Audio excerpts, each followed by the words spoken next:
All right, welcome everyone to the Paul Koehler after party. So for verification, it's actually pronounced Koehler. Koehler. Oh, German's Is weird. it? Yeah, you told me that, and I forgot. it's okay. Because, like you, sir, I am also an idiot. If you look, I'm your idiot. I love it. That's right. That's right. You're an idiot. I'm not sure why we have Mikey and Stephanie here with all these stupid people in here. Oh, and maybe a Swede. I'm incredibly dull. I mean, I do idiot stuff like I just went to go get rid of some beer and the fucking light bulb went out like halfway through. Have you ever tried to pee by sound? It's not fun. Why isn't it splashing anymore? You know, I hate to say it, guys, but in a pinch, you can sit down. You can still pee from I was already standing. I was halfway done, and the fucking light went out. That involves a turnaround, and there's a windowsill there, and a trash can. You would have peed all the way around the bathroom, bro. You're not supposed to piss on the light bulb. That's rule 1. I swear I didn't. If I could, I'd be impressed with myself. Look, just because other people don't have the PSI that Paul has, he shot out the light bulb. Fuck you, light boom! Shot from the hip and burst the light bulb in his vaulted 12-foot bathroom ceilings. Let's see why they all do that. So, do you guys mind if I finish my intro? Is that okay with you? Or? Sorry. Yeah, go ahead if you must. Bastards. Were you doing an intro? Damn it. Shut up, Paulie. My bad. Anyways, I was going to say, so far in here with us, we have, of course, a guest of honor. Paul is with us. Of course, my producer and partner in crime here on the show, Mr. Mikey Famine, is with us. The wonderfully talented Stephanie Helms is with us. The also mentally superior to all of us when it comes to finances, Mr. Sweet is with us.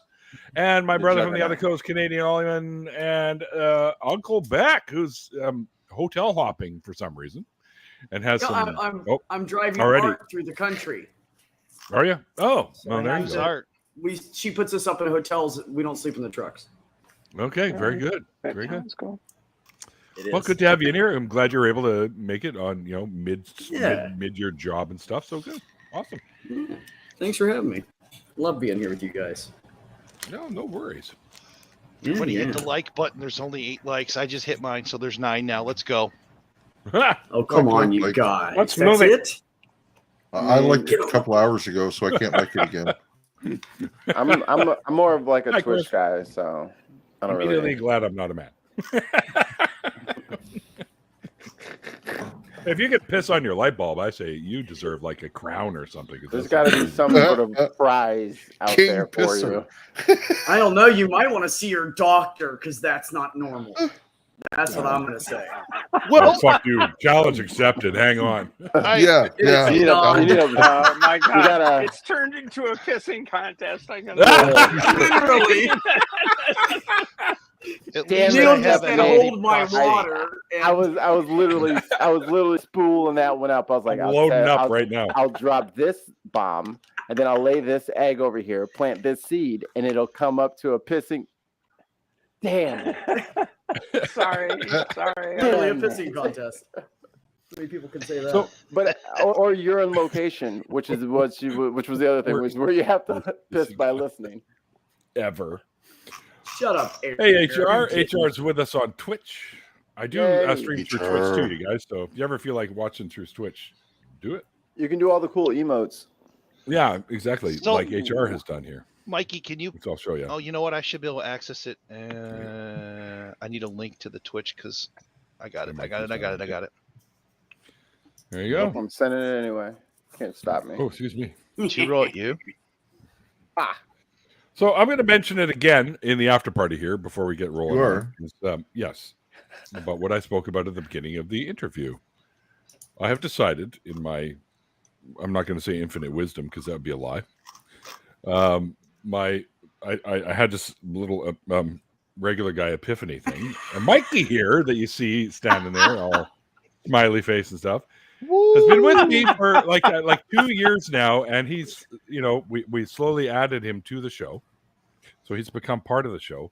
So I think it's about time we rebrand this channel as me and Mikey together. So it'll be Deconversion Stories with Neil the 604 Atheist and Mikey Famine. And what I'm looking for is artwork to like little caricatures of each of us beside each other with like the American and U.S. flag kind of blending in together. Deconversion Stories feet with so-and-so, and I can use it as a header, and I can use the smaller version of it as a logo. I'm still going to use my personal logo for like Twitter and shit like that because it's me, and those are my accounts. But yeah, Sweet's already on. Look, I got a Canadian thing here.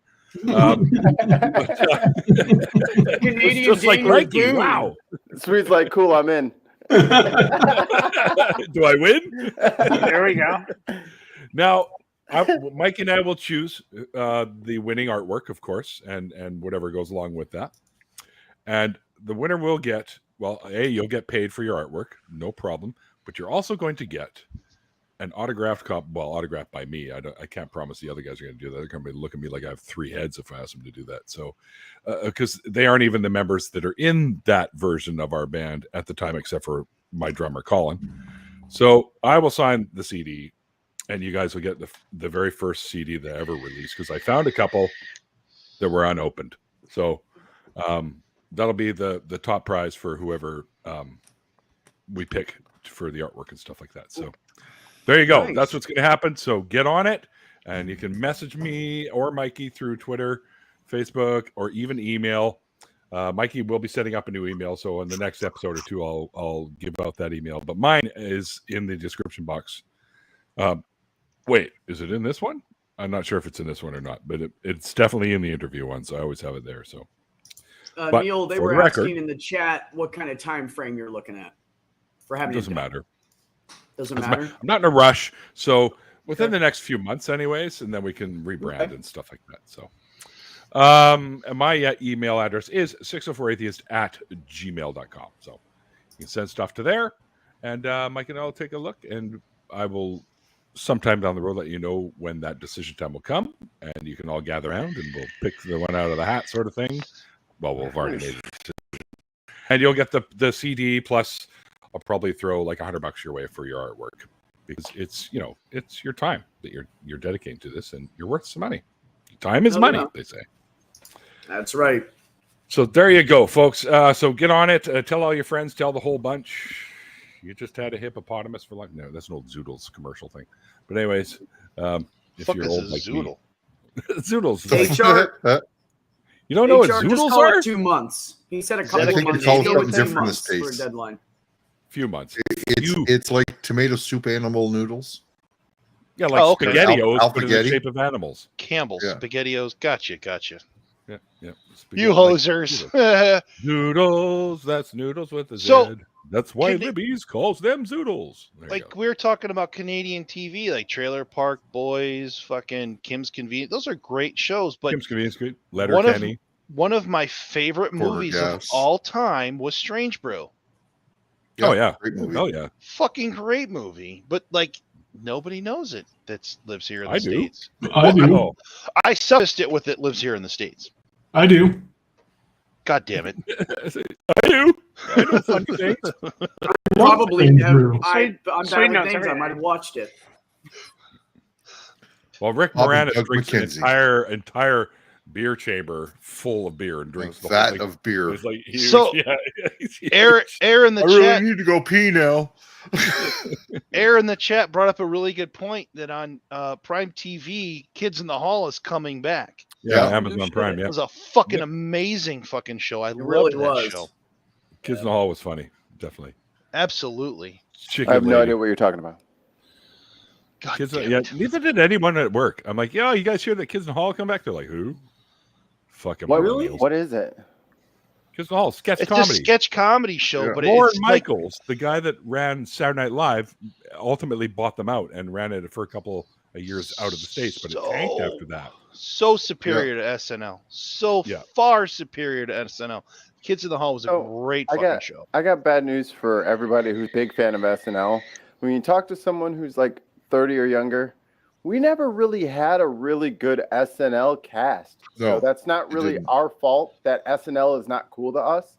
And I'm sorry, I'd rather watch something new than Like, I'll watch some old SNL stuff, but I'm not gonna sit back and watch Saturday through Saturday from like '84. Like, I'm not. No, I look for the highlights on YouTube. You know, you gotta like catch a bit or a piece here and there, but I'm not gonna go back and like, oh man, the basketball was the best in the '80s. Yeah, let me just go back and watch these boring ass fucking Sixers Suns games. Yeah, let me just watch that so I can really understand what it was like for you to watch shitty basketball. Like, I don't know. What's your favorite SNL skit? See, I have a bad answer because it's the fucking. I like Black Jeopardy. But that was hilarious. Oh my God, that's it's hilarious. so funny. It's the one with Tom Hanks is the best. Is the best. The Tom Hanks one. Yeah. He's like, I agree with you, and he goes, "Oh, okay." For me personally, it's Like, Mr. Robinson's eyeballing Neighborhood, each other. though. That just cracked me up every time. Mr. Robinson. I really like Yeah. the Mr. Bill Robinson's show. Neighborhood was Yeah, the Mr. shit. Bill show was one of mine. And also, you know how they used to do the Saturday Night Live commercials? I think the funniest fucking one, but I don't think it ever actually aired. I think it aired once and then they cut it from that episode. It was the Mercury Mistress. When you really love your car. They show him going around to the back and he pulls the license plate down. And of course it's blurred out, but it's a vagina. So he starts humping his car. Well, the kids in the hall did the car fucker sketch. Remember that? Yeah. That was great. So I like the This super year will be old school Vajankles. Saturday Night Live. And my favorite skits were the and this goes back to the whole Chicago thing, the Belushi samurai skits with Samurai Delicatessen. Samurai and Delicatessen. Those are good. Those were awesome. Those were my favorite. Samurai Chef one, yeah. Yes, Those were really those good. were beautiful. But the Mr. Bill was fantastic as well. I watched music guests were awesome. So you had Adam Sandler with Lunch Lady Land. Oh God. Yeah. You had I Opera remember Man. that fucking album. You Opera had Man. you had all of those the quote unquote music guests on Weekend Update, and it was just some of those are just. Back then it was Dennis Miller, right? Mm-hmm. Yeah. Well, it was Kevin Nealon, Dennis Miller. Who else was? Norm. Of course I remember Norm SCTV. Macdonald. Yep. Yeah, we remember SCTV, yeah. Fucking Nidamos, ambiguously gay duo. That was a funny one too. Yeah. Yeah, because the last 15 minutes was like, we know no one's actually going to complain about anything we throw in these last 15 minutes. It's just too late. No one cares. Yeah. SCTV, that was air. Dude, that was a great show. SCTV. Oh yeah. Fucking Bill Nye the Science Guy was on that. Yeah, Was he? once. Yeah. He was once, yeah. Yeah. Right. was That's right towards the end of SCTV when most of the original players, like I think at that point John Candy wasn't even a member anymore. Yeah. Rick Moranis wasn't doing it anymore. It was just a few of them. Joe Flaherty was probably Joe still Flaherty on it. was still Yeah. on it. Eugene Levy was still on at that time. And of course, Bob and Doug McKenzie were still on it at that time. Well, you just said Rick Romanis, yeah, I was Romanis gonna wasn't say. there. Rick Moranis, sorry. Yeah. Well, I think he was when Bill Nye was on, but he left shortly after that. But anyways, about a year and a half after that, it all shut down. But Bill Nye got his start on Almost Live. Yeah. Right, which was a West Coast sort of knockoff version of Saturday Night Live out of Seattle. And he played a bunch of different characters, but ultimately they introduced him as Bill Nye the Science Guy. And then he was able to pitch the whole thing to Disney down in Cali, and boom, Bill Nye was born. But I remember him that he'd come out at the end of the shows with a little tray with a little cool little science experiment and show everyone, and there was always something funny that happened at the end of it. So, because I don't know if you guys know this, but he wanted to be a comedian too, Bill Nye, That's and why he used to he go out. SCTV. Well, yeah, he did SCTV too, but he would work in the circuit, like and try to be a comedian. He said he goes, but I wasn't really that funny. Yeah. He was funny on SCTV.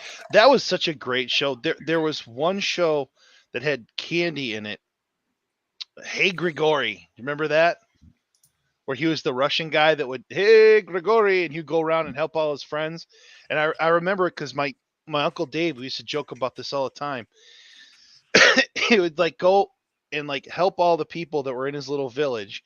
And one of the problems he had to figure out, and I don't remember how he did it, but it was like, have Uzbeks drained all the battery acid from your battery? And they open the hood on this very Russian car. It's got straws coming out of the fucking the vent holes on the battery, and a bunch of guys that are supposed to be from Uzbekistan standing there going, that was fucked up. And he's like, Uzbeks. They did a whole episode of that show where some pirated Russian, or not even Soviet station, took over the SCTV station, and they called it 3CP, CCP, and they did all of these supposedly Russian television shows on the SCTV, because the whole premise was it's a sketch comedy show that's run like a show. You know, it was kind of like the Muppets, where they show the behind the scenes and shit. Oh yeah. Yep. And like they show them like getting ready for the sets, but like they showed like Joe Flaherty was the like the station manager. Yeah, and he's like freaking out because this Russian signal's pirating their fucking and trying to use the Russian propaganda to convert the local audience and shit. But if that's most of that's on YouTube, and it's super super funny and very very very 80s Russian hate. Soviet hate. It was before the wall fell and shit. They had like a game show. It was called What Fits in Mother Russia, and it was Dave Thomas was the host of the game show, and he had the Wendy's guy. Yeah, no, different guy. The guy from Bob and Doug McKenzie. Dave Thomas, yeah. And he had this huge thing of on the wall of it was this big fucking placard of Mother Russia, and he had all these countries and states and shit that were like he could stick up on the wall. He's like, let's see what fit in Mother Russia today. What about the giant country of Argentina? And he would put it up on the fucking on the Soviet fucking map. He'd be like, look, it only take up 1/8 of Mother Russia. It was funny as shit. And you slammed some vodka. Dude, it was funny, and I'm not doing it justice at all, but anybody that's watching, definitely look that up on YouTube because it's fucking brilliant. I've been finding some new weird. Does anybody else have any like weird rabbit holes of like YouTube content that people wouldn't like power washing videos? Like I think I'm becoming like a power washing video. Smirnoff videos. Oh my god! If you've never seen him. I recently power watched a whole bunch of Uber rides videos. Some of those are hilarious, man. I actually started watching a couple weeks ago rug cleaning videos. Oh, hell yeah, dude. Hell yeah. That's good shit. I got stuck for like 2 hours. Yeah. And I couldn't stop. I was like, God damn it. Why am I? Yes, that face is right. Dude. No shit. That's the face. That's the face of a man who hasn't watched a good video yet. That's what that is. That's what that tells me. Let me show you the light. Aaron, the live chat's going hoof trimming videos. The hoof GP is great. Oh yeah, dude. Oh, I've seen that guy, and all the stuff comes gushing out. Oh yeah, he's got some nasty ones. That's a good one. He pulls like a rock the size of your head out of this cow's hoof, and you're like, "Oh my god, that poor animal." But it's great because he shows them walking around beforehand, and they're like, "Fuck my leg, fuck my leg, fuck my leg," and then he does it, and you can see them walking with so pain free and shit. It's like that is so cool, Yeah, the hoof GPs are great. But there's a couple of them that do that hoof shit that are really good. What's a popper video, Nidamos? Oh, Pimple Pops. Oh, Dr. Pimple Popper. I can't watch those. No, I can't do those are too raunchy. I had an ex-girlfriend that was absolutely fat. Every night before we went to bed, we'd watch 20 minutes of those. I'm like, dude, I'm going to have nightmares. And she was just fascinated by them. I'm like, God. I would rather watch open heart surgery or the removal of a foot. Anything. I mean, I can handle anything. I cannot handle the pimples. I think what makes it even grosser is the fact that most of the pimples have like several different consistencies all inside the same pimple. Yeah, there's the size of them. In order. The size of them. So there's like that stuff and that other stuff, and then the runny stuff, and then the clear stuff. I'm like, Oh God! So like, stop, Mikey, stop. Her favorite ones were the ones that were like the sebaceous cysts, where they would actually have to like make an incision. Exactly. My God. Let's see. Yeah. So yeah, right, Stephanie, right? No, what? See, this is what kills me about it, Mikey. It's the fact that these fuckers, some of this shit's on their face, like their nose and their within their eye. How do you let it go that long and not you just don't do anything to it? That's what gets me about it. Like the old guys that have the rosacea of the nose really bad, and there's just like super deeply embedded blackheads and stuff. Like I've watched alcoholics, bro. I've watched like involuntarily watched so much of that shit. Like I can't ever forget it. Yeah, no, you won't. Somebody ties you down and forces you to... Well, I liked having sex, so I had to. Right. Anyway, well, fair enough. That chapter, Nidamos, yes, that chapter and This Is Monsters are both things that I'm subscribed to. Those are magnificent fucking channels. If nobody's watched those, if you like real crime drama type stuff, especially that chapter, because he is the guy Mikey that does it he's this Irish dude, and he has that fucking fantastic brogue. I don't know. Mikey's great. Anyway, that chapter and then This Is Monsters, they both do This Is Monsters focuses more on serial killers and stuff like that, and that chapter is like real crime drama. Fantastic fucking episodes. Very, very highly recommended to watch those on YouTube. I made it awkward, didn't I? Oh, sorry. I'm still searching some stuff. Well, I can't find. I see. I think you and I have the Bill Nye SCTV thing. Something's confused there because nowhere. I thought that SCTV never been on SCTV. KCTS 9 was where he got his start. SCTV, he was on that because he did the superhero that was the run walker, and that's he had Speedwalker. That's almost live, Speedwalker. Dude. That wasn't SCTV. That was almost live. Speedwalker, man.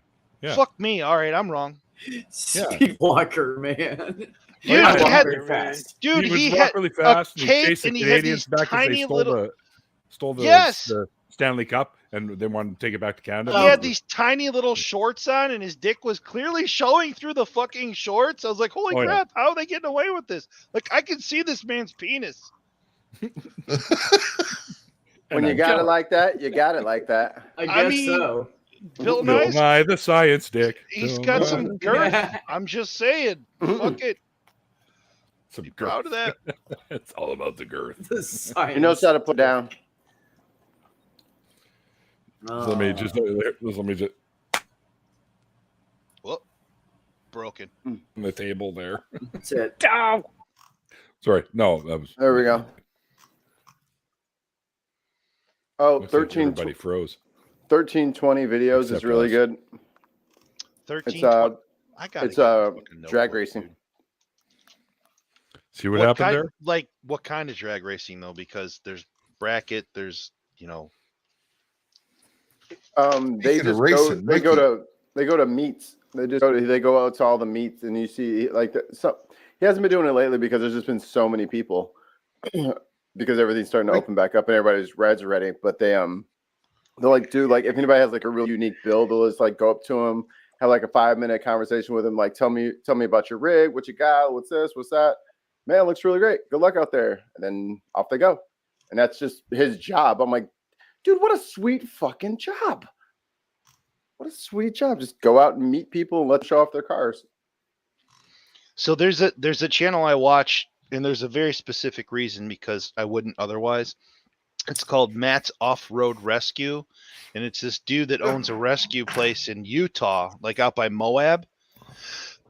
And people go and they do their rock crawling and shit, and they break down, and he's got his own rigs to go tow them off of the fucking side of a mountain.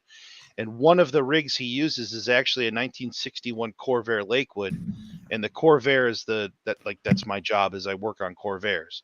And he's got it on a full frame and lifted with a fucking LS1, and the guy's got. Oh yeah, it's ridiculous. Because the Corvair originally came with the horizontally opposed flat 6. It was an air-cooled, almost like a Volkswagen. It was weird. But yeah, no, it's legit. Matt's Off-Road Rescue. He's got like 2 million fucking subs, dude. He's doing well. There you go. But that's another one I like to watch. Anybody watch the inaugural Miami Grand Prix on the weekend? I did not. I didn't. I was thinking about it. I was talking to Gonna Go For It as another YouTuber. He's actually the producer for R and Raw. And we all know Peter. Yeah, Peter's great. And he was doing a bunch of shit for another show he was doing some editing for someone else that was doing that. The race wasn't too bad. I liked the way the track was set up. It'll be a good addition to the series. I haven't watched Grand Prix in forever. Dude, I watch it all whenever it's on. Cry a little more into them. I used to watch a lot of NASCAR. I'm ashamed to admit, but it was mostly like Daytona and Talladega. You know, you like left turns. Yeah, really, really fast. Turn left. Well, like the Daytona and Talladega were great because they're the super speedways and they're going 200 plus. And when you had a wreck, it involved like 15 fucking cars. Like, who's dead? Anyway, but the open wheel shit, the Formula F1, all that, I love watching that. And it's been so long since I've watched any of that shit. Allie, you ever been around one of those NASCARs? Yeah. Have I ever been? Yeah. No. Dude, just be within a block of it when it turns on. They're loud. You'll get why people watch that shit. They're open headers. It is intense. Yeah, they don't have. F1s have like that scream, you know, because like well, they changed the engines in the F1. They used to be the V12s, but now they went to the V6 with the electric assist. Yep. The V6 turbo with the electric assist. I mean, they're still the fastest cars on the road. Oh yeah. Mm-hmm. But I mean, the V12s used to have that deep rumble. They used to sound so cool, and nobody likes the new sound, but the cars are actually faster. NASCAR, they got just like huge 8s, right? Yeah. But it's a guttural. It's a deep fucking rumble. Yeah. I got a buddy that works for, well, I haven't talked to him in years, but he works for Detroit Diesel, and we used to get pit passes all the time to Michigan International Speedway. Picklemoose. Yeah. Come on, brother. I'm Picklemoose. Oh my god. Oh my fucking word. There's a goddamn pickle in the chat. There's a green dick on the screen. I need an adult. That is so impressive, man. I need an adult. You take my spot. You take my spot. He's got a fucking DuPont race jacket on. Ah! Nice. Apple fritters. Apple fritters. I love apple fritters. Safe word. Apple fritters. I think NASCAR does it the right way, and I think we should force our politicians to do what NASCAR does: is wear jackets with all their sponsors tattooed to them. I think that's a brilliant idea, Saeed. I think that's absolutely brilliant idea. Well, I'm not sure for student Dr. Ben, they even got Peepus on here. I don't know if any of you guys heard about this, but in the F1, they come down with some new rules on what the driver is allowed to wear, and they changed what type of underwear they're allowed to wear. And as a protest, Sebastian Vettel, one of the big drivers, decided to wear his underwear on the outside of his racing attire the other day. Because why not?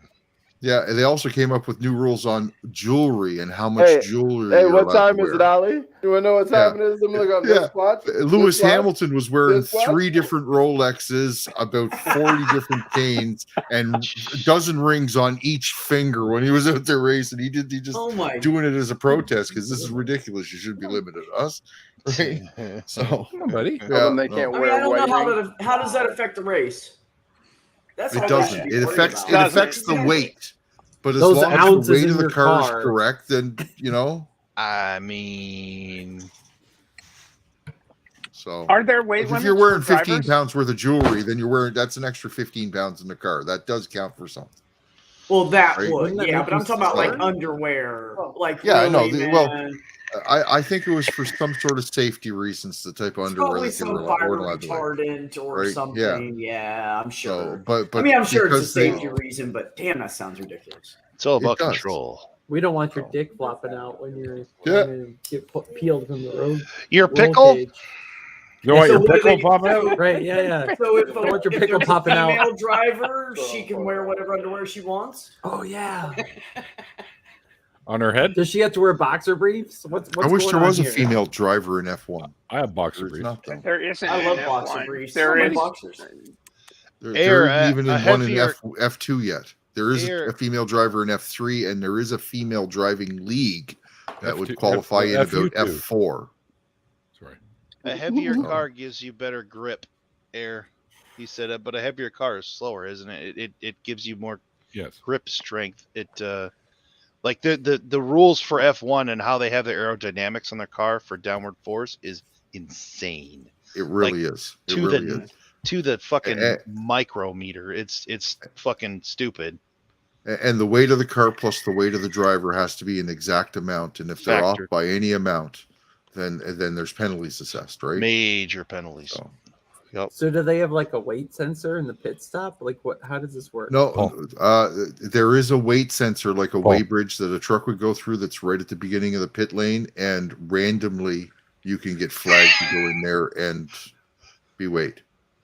Also, at the end of the race, anybody that's got points in the race, so the top 10 qualifying cars, all those cars have to be weighed at the end of the race, plus the drivers have to step on the scale with all their gear. So if This you was eat my too many dad's quote, by the way. tacos, He was a huge Jeff Gordon fan, just so you know. Okay. The Rainbow Warrior. He was a great fucking driver, but People hated him because he could enunciate. yeah. I was always a Tony Stewart fan. I like Tony Stewart. Fuck you, nerd, trying to tell us how to talk.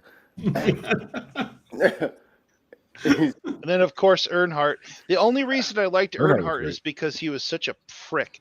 It'd be funny because you'd be watching, ESPN or whatever, and they'd be like, okay, it's Daytona night race, so they got the lights on and everything. We've got an exclusive interview with Dale Earnhardt. Stand by. So they'd make you wait for 20 minutes, half an hour before they go to the pits with their man on the fucking scene. And then he would be like right there with Earnhardt. He's like, so tell me how you feel about these restrictor plate races. They're really dangerous. You got 15 car pileups. What's your thoughts on it, Mr. Earnhardt? He's like, look, I'm trying to get ready for a race. I don't have fucking time to deal with you right now. Go the fuck away. yeah, He's such a dickhead. That's why I liked him. Yeah, but that's not really being a dickhead. He was being honest. It's like, guys, I have no time for this. The man Fucking had after. no filter, for real. I mean,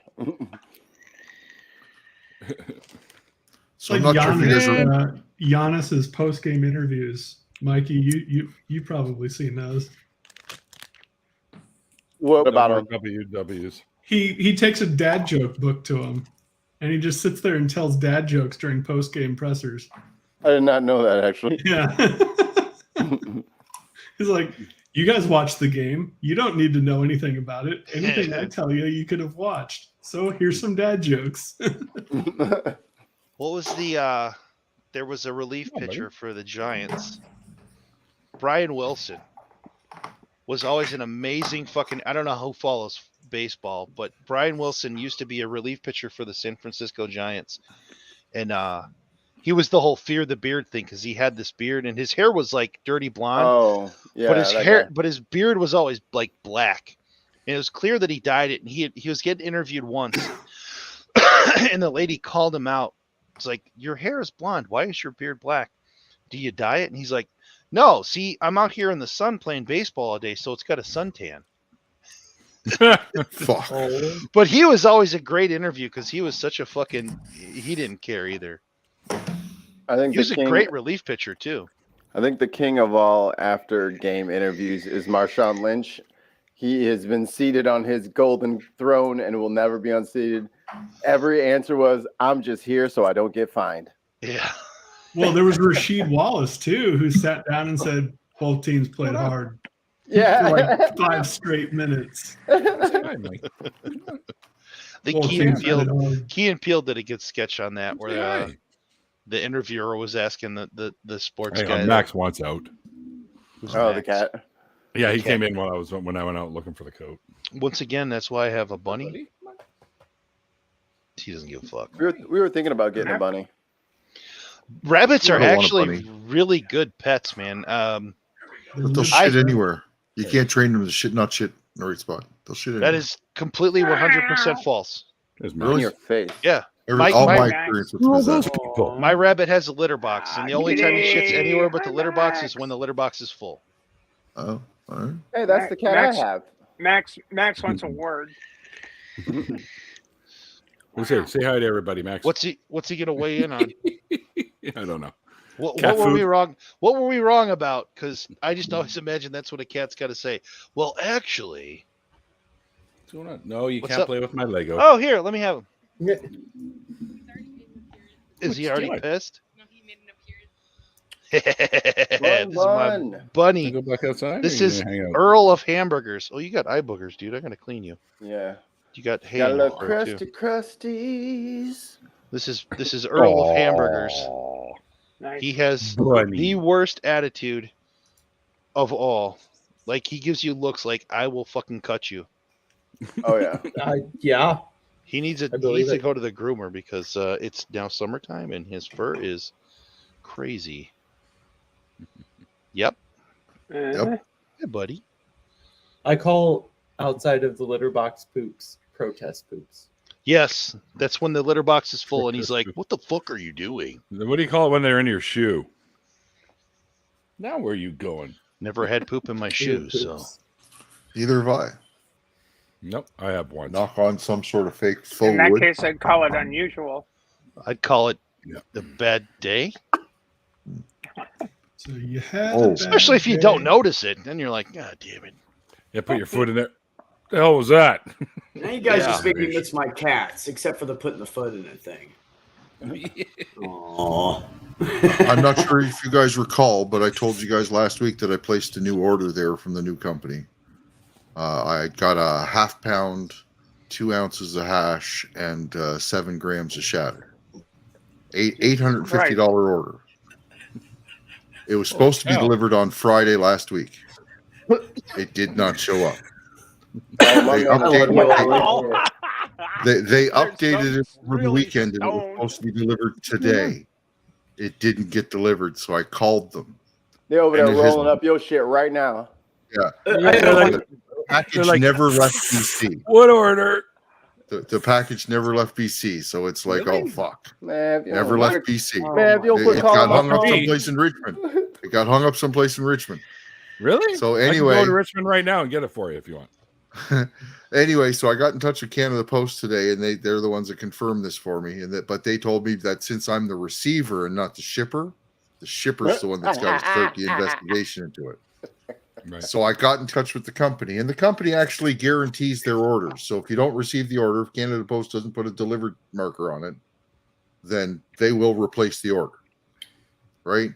But they did their research and they emailed me back and they said all of the orders that we shipped on May the 2nd that were going to the East Coast have been held up someplace. This is actually a good sign. It means the package isn't missing because we got a whole bunch of orders that are in the same shape. They're just held up someplace. And once the tracking sticker starts getting updated, then you'll get your delivery. So, but unfortunately, it means it's going to delay my delivery by up to 2 weeks is what they're guessing. Oh, he's See, smoking I'm all telling your you, I love just, I Max, what are you leave doing? work, I take a left on the main road, and I drive down like 3 blocks, Come on over here. Yeah. and I go to the dispensary. Dude. I love paying $45 an ounce. Dude. Yeah, here in Michigan, it's as long as you're You're not 21, gonna you go can in walk there. into a There's nowhere to go. dispensary and get whatever you want. Yeah, I could do that here too. I got a dispensary 5 minutes away from me, but it'd be $150 an ounce. So Oh, ours? that's why. Yeah, that's a little fucking high. What the hell? Yeah. Oh, you're on the island. That's right. Yeah, that's what. That's why I say I shipping the problem costs. is we got 17% tax here, right? Yeah. So out in BC they only have 5% tax, so it's a different tax bracket. Plus they've been established there for 20-30 years doing this type of shit, so they got their prices in line and in order and competitive, right? So, Yep, indeed. until the rest of the country catches up, everybody should be ordered from BC. So Ollie also has to pay the 100% back the fucking Egypt tax. What? Whoopsie. You never heard of BFE? Nope, sorry. That means you live in the middle of fuck all nowhere. I don't though. Yeah, you do. I don't. From what? I live in the most densely populated province in Canada. How far from a major city do you live? 5 minutes. Major city. It's the biggest city in my province. Plus. In your province. From a million plus 4 hours. Exactly. So. That's why. But I mean, you're talking. Canada's only got 32 million people in it, dude. So we don't have very many million plus cities. It's Alberta's fault. Unfair on the standard border to set. that are United States cities. Bro. What? I was talking Halifax, which is 3.5 million. It's about 4 hour drive away. The town like 2 up from me has like 900,000 people.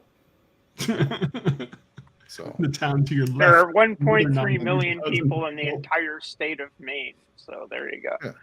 Well, it looks like y'all can take some of ours. There's only 170,000 people in my province, but once again, we are the most densely populated province in the country. That's ridiculous. That's because we're tiny. We're tiny. We're a fraction of the size of any other province. PEI is pretty small. It's like Rhode Island saying we're the densest province.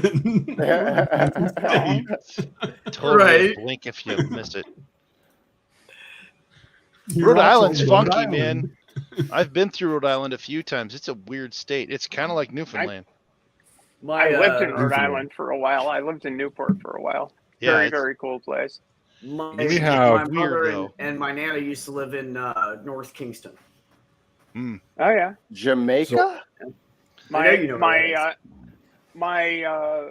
brother-in-law's. Let's see, it was his. We have 39 million second people here. church, I think. His 39 million now in Canada. Yeah. The last time I heard the number is like 34 or 35, something like that. Stephanie was my brother-in-law's second church was in North Kingstown. And most of those people are in Ontario, Quebec, and BC. Like if you looked at the there's more people living in Ontario than in the rest of Canada combined, I believe. You're welcome. Oh wow. So apparently this just happened a little while ago. Apparently James Cromwell superglued his hand to the counter at a Starbucks in protest. What? Protest of what? Why? Because I don't know. They haven't got their Christmas cups out yet. What the fuck are people protesting? Jeez. So he was at. I think it's unionizing Starbucks, man. Is James Cromwell a person of note in Canada? No, James Cromwell's an American actor. The guy who was the farmer in the movie Babe. Oh, he's really going to be in the. Pardon me. That guy be in the upcoming Jurassic World or Jurassic. What on earth movie. was he protesting? I think they're trying to unionize. Yes. And I think Starbucks is blocking it. But as an actor, he would be a member of a union. He would be an actor's equity. Absolutely, he would. I think he's not leaving until they're unionized, kind of thing. Oh, in order to stop Starbucks from union busting. Yes. Okay. Skywatcher, when I'm ordering, I'm sorry, Skywatcher asked me a question there in the chat. When I order it from out in BC and I get a half pound at a time, I'm paying about $47 to $50 an ounce, depending on the quality I want. Oh, I see why he was doing it. Jurassic suburb. Jurassic. Welcome to Jurassic cul-de-sac. So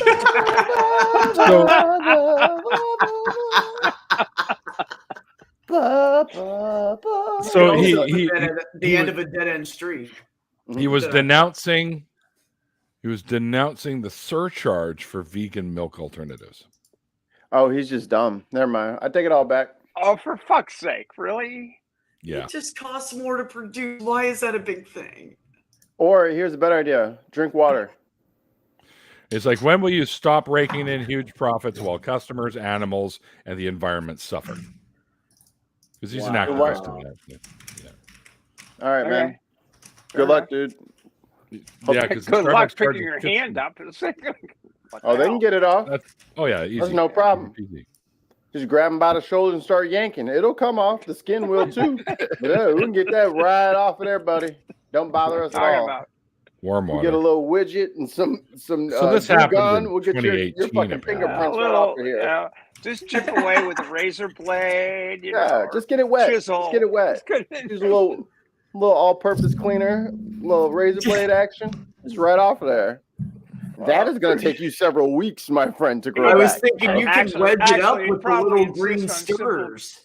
Yeah, it'd probably insist on simple green because, you know, friendly to the environment and all of that. And he did. You didn't use a paper coaster on your hand before you put it on the counter? Just rude. Just rude. Yeah, he's pushing the vegan message. He's a vegan, so.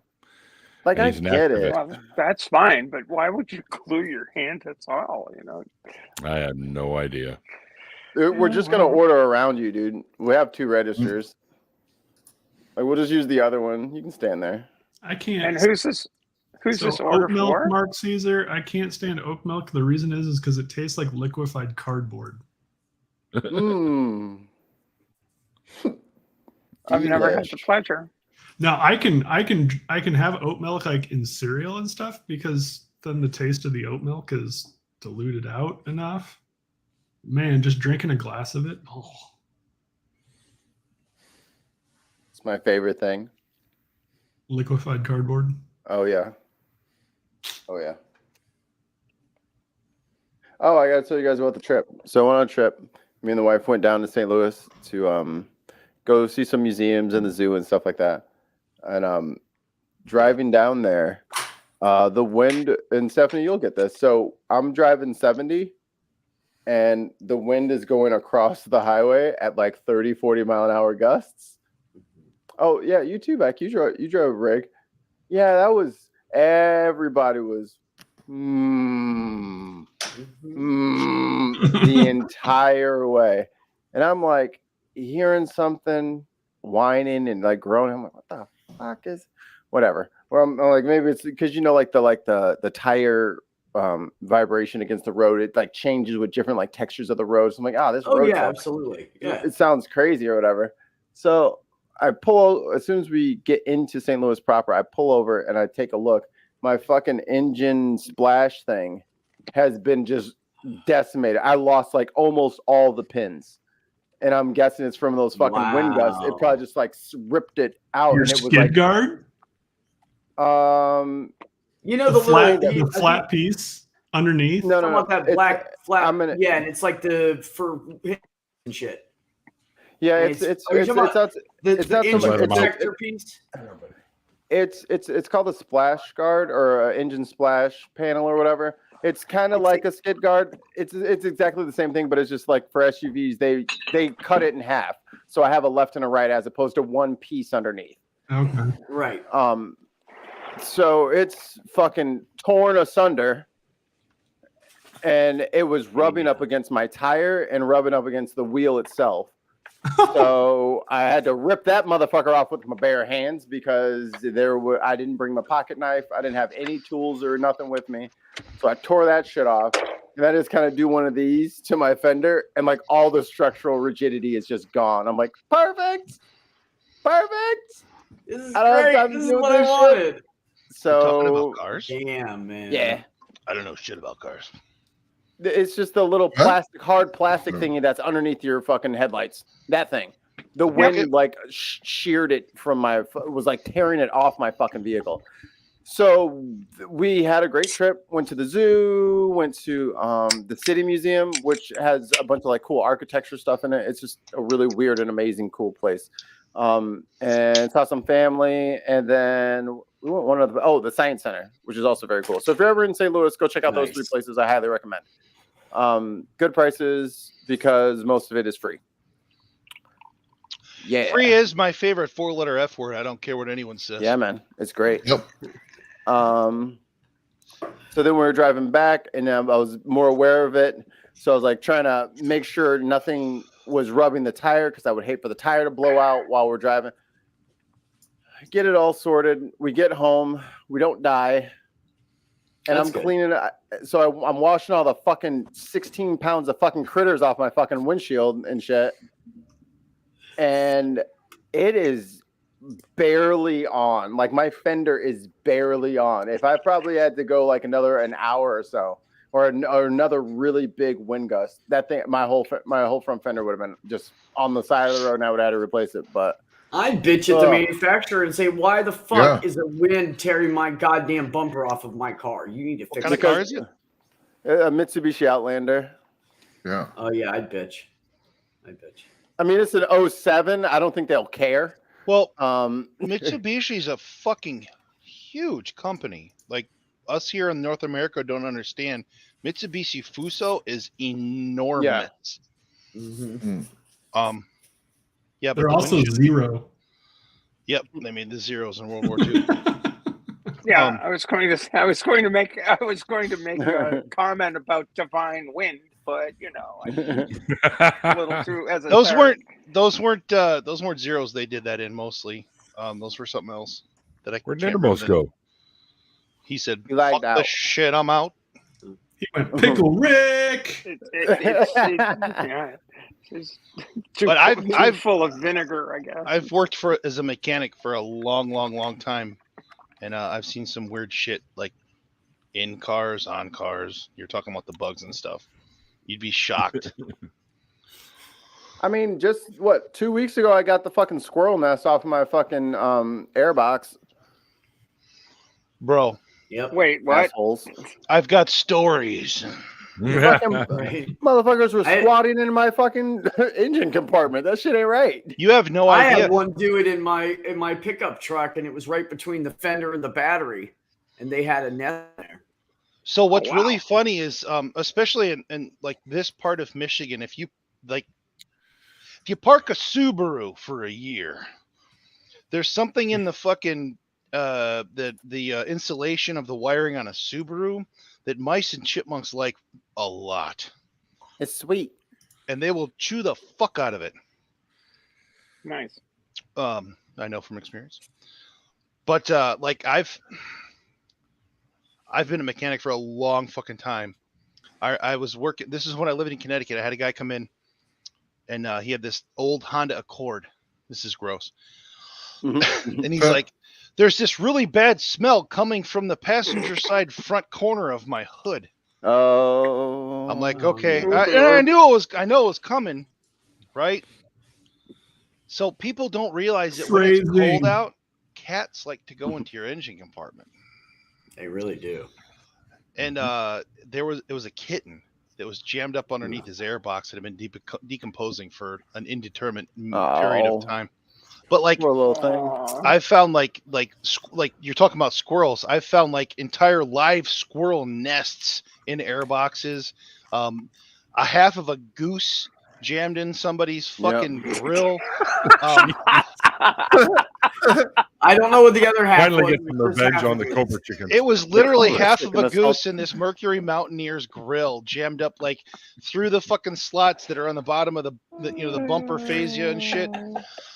I had one customer. There was the last place I worked at like before I was independent working on these antique Corvairs.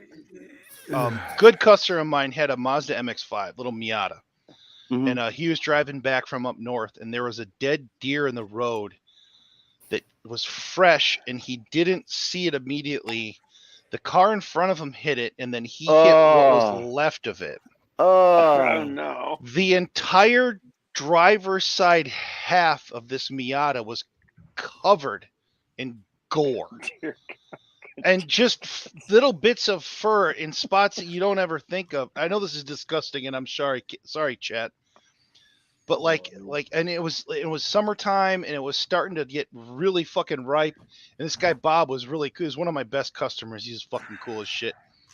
He's like, "What the fuck do I do?" Sell the car. Well, no, I mean, that's definitely an option always. Go get the title. It was a Mazda, so I would have sold it anyway. Anywho, my dad worked for GM for 40 years, so sorry about that.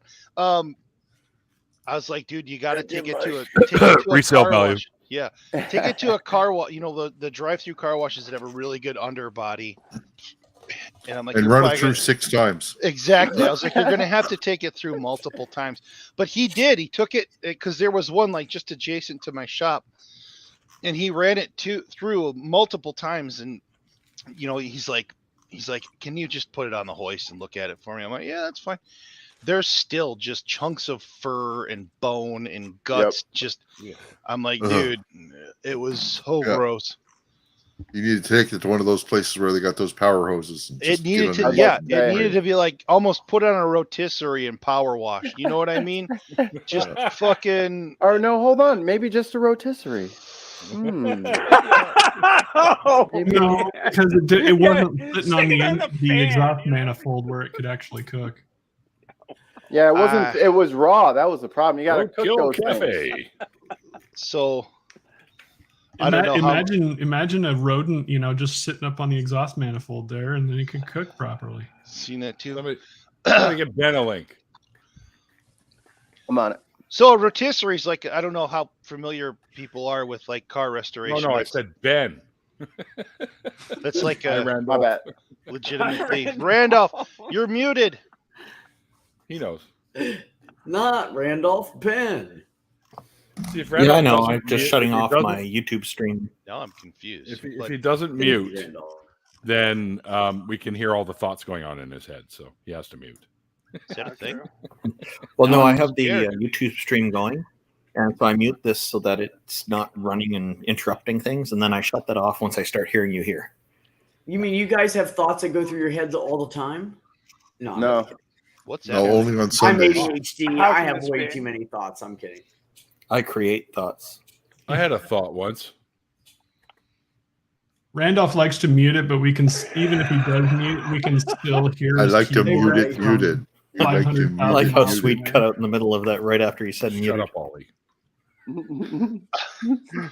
He likes to mute it. All right, Ollie. Hello. That was a great movie. When I get you with the num num kitty, I don't want to hear nothing. Talking about earworms in people's heads, and you talking about okay. I love Num Num Kitty. I love it. I love it so much. Turnabout is fair play, Ollie, man. Who the hell let Ben in here, anyways? I don't even know. I thought we changed the line. I did not play a video at you. I just said something. What is the hostility? What the fuck is happening? We always punish the ones we love. Yeah, massively disturbed. Y'all have been really nice to me. I'm just saying. Oh, that's expiring very soon, I'm sure. Like we're in the butt sniffing stage, so gotcha. Once we know your scent, it's game on. He's like, and now I have to tear your ears off. Just glad I took a shower today. I'm just saying. Not mandatory, but highly recommended. We're appreciative of that as well, Paul. Yes, thank you. Apparently, I'm dead to tons of mice. Are you? You are. What did you I don't know what I did, but whatever. You know what you did or what you didn't do. That's got to be it. Yeah. You never know with times, though. Ruh-roh. Oh, I got to get the Scooby-Doo Lego. There's a couple of sets, and if you get the two different sets, you can get all the little minifigs of them, too. Remember a pup named Scooby-Doo? Yeah. That was terrible. Yeah. Anything after the original ones was terrible.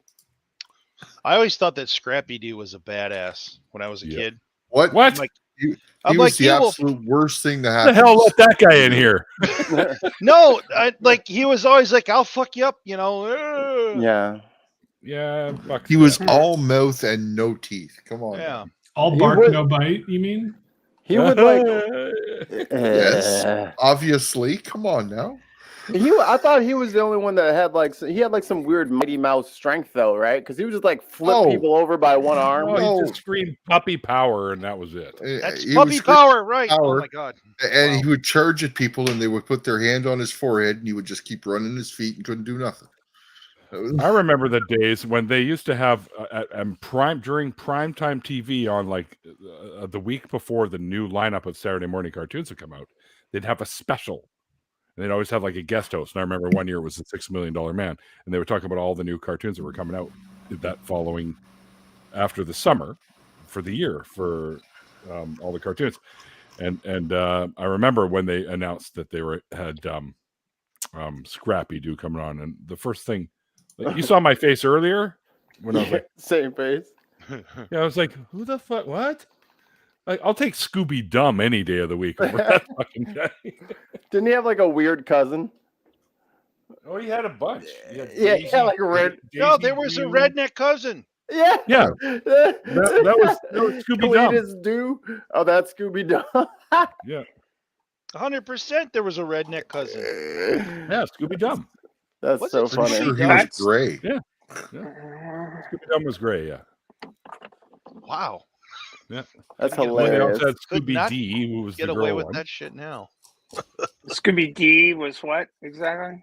Scooby's girlfriend or something in one of the Oh, okay. iterations.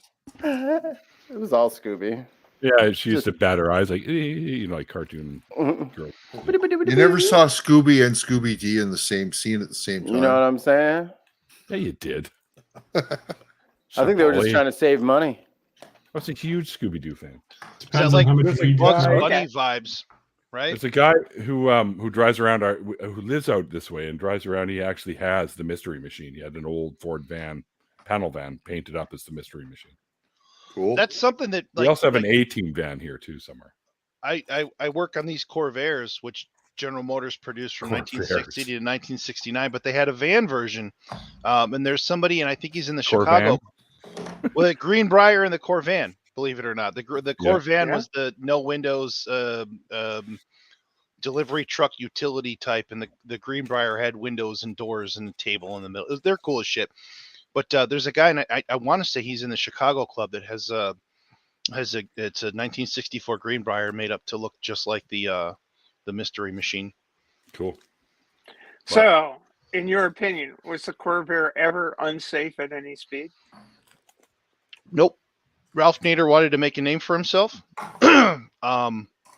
And his book, really only one chapter was directed towards the Corvair, and it was specifically against the geometry of the rear suspension in the 1960 model, which was unique to all the other models.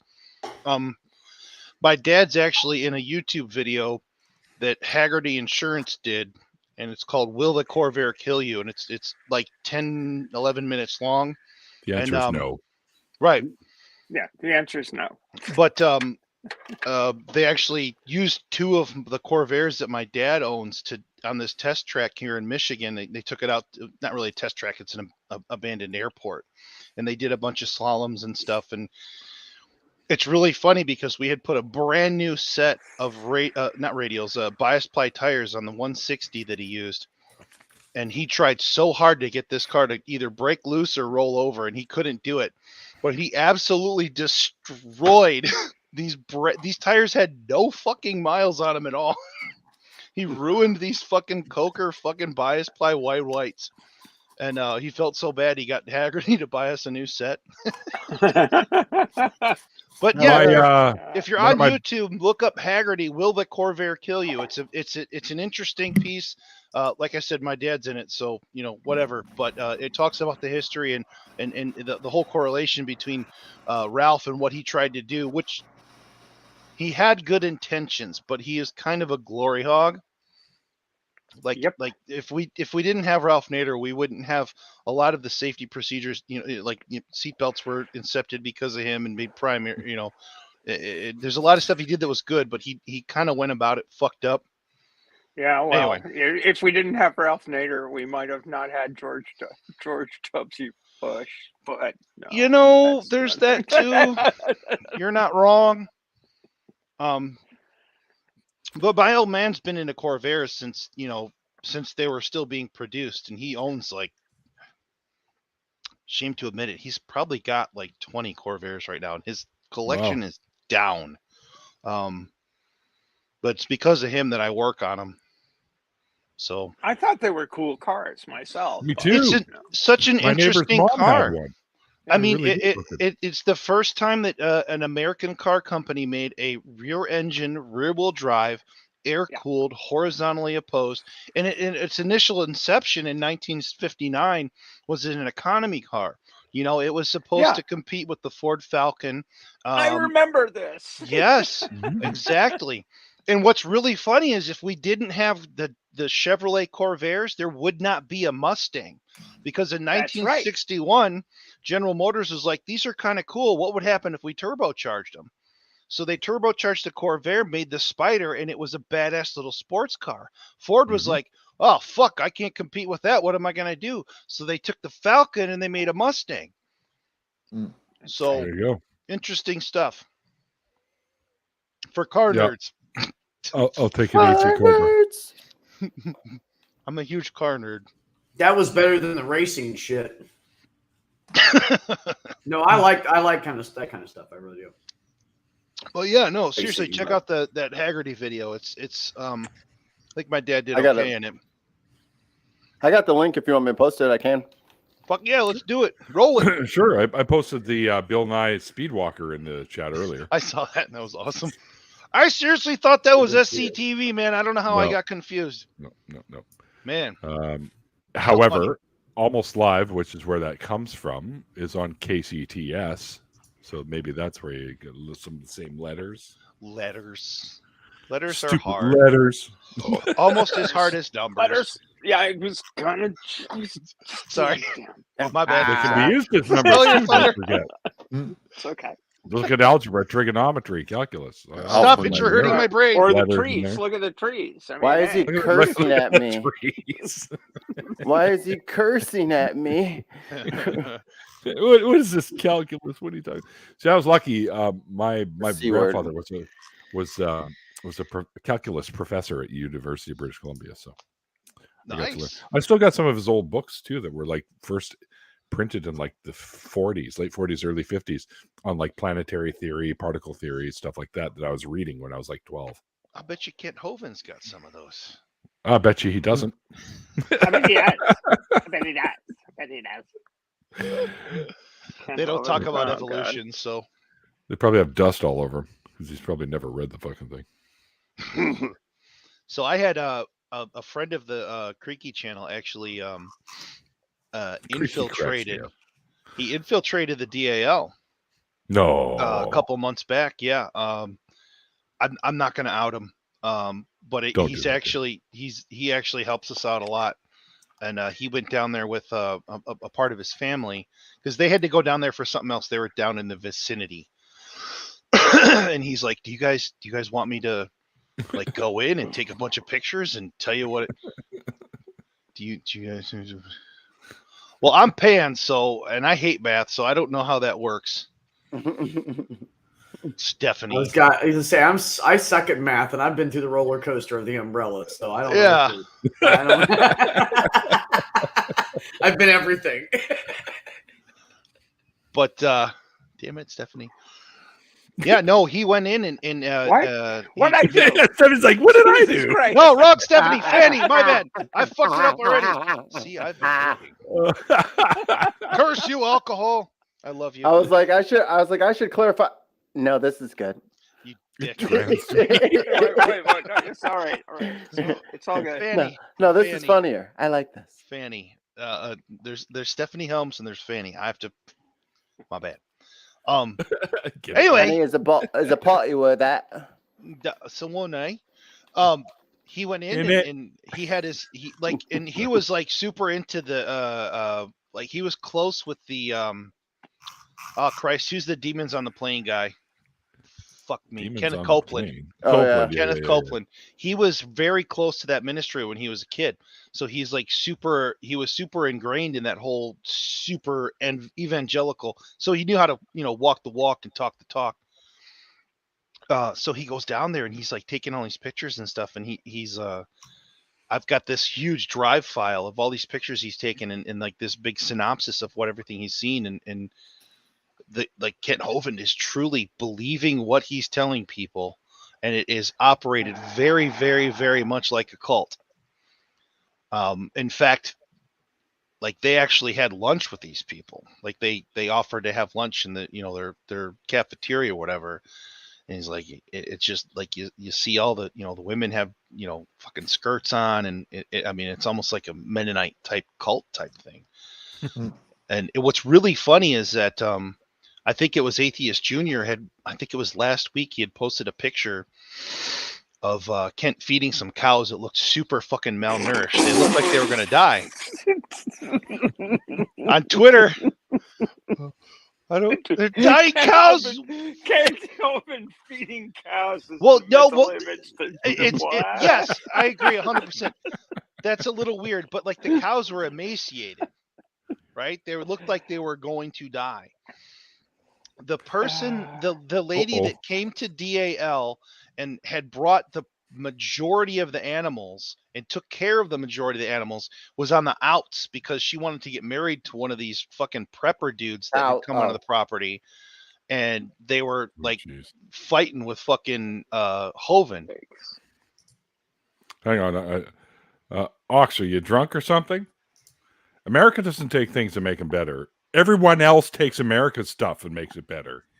It's true. That's why he said it, Neil. It's absolute sarcasm. It's totally okay, all what right. he's doing. All right, good. He loves picking on us as much as we do. By the way, I haven't said a whole lot because I might be writing my notes for a certain flagship show of the ACA, and my notes are due tonight, and I like just got off not too long ago, so I'm like trying to get those in time. What the hell are you doing in here then? I'm hanging out. I just gotta write. I know what I want to say. Like I have. Okay. I just gotta write it on the paper so that it's in on time.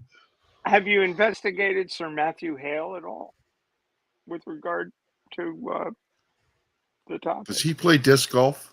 No.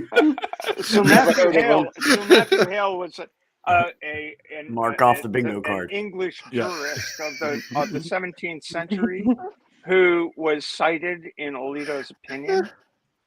And Sir Matthew Hale was a fairly interesting cat. Like, he thought that one of the key parts of his jurisprudence was that a man could never rape his wife because ownership. She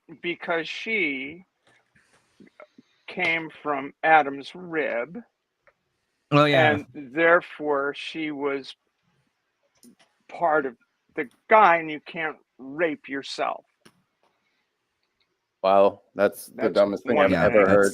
That's the other thing that Sir Matthew Hale was quite famous for was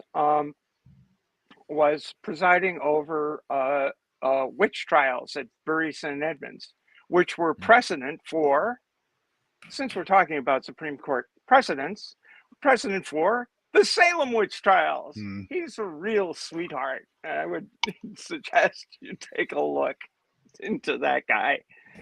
I'd rather scrape the fucking dead bugs off my truck again. He was cited as precedent, by Alito in his draft opinion. It's so unbelievably bizarre, and it provides incredible insight into exactly where Sam Alito is with regard to the standing of not men in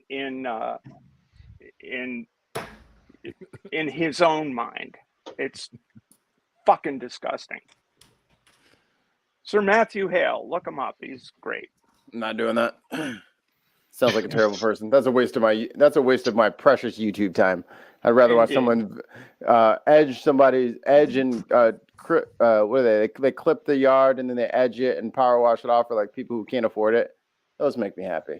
That's gotten huge lately. I love that shit. Like that keeps popping up on my feed. I'm like, I'm gonna go have a puff. Cool. Puff. Sounds good. I hate to do this to y'all, but also Adam Savage from Mythbusters. His channel is amazing. I've watched his like 1 day builds. Yeah, I've watched some of those. So good, like the bolt where he makes the big bolt, the nut and bolt out of brass. Oh, I've watched it like 3 times. The Nerf gun with the thousand bullets. The balls. Have you watched the channel I Did a Thing? No. That's kind of like Adam Savage. Greed. He's funny. He made a fucking what was it? A 50 caliber hammer nail driver. And he just does it in his shop in his house. It's just ridiculous. It's so cool. But you do that with 22 casings all the time in concrete. Yeah. What's up, kiddo? I've got Hilti guns. Come on. You buy 22 caliber blanks. You're gonna take him up to your room, put him in this contraption, and that's what shoots the nail into the concrete. You gotta bring him back down eventually. Yeah.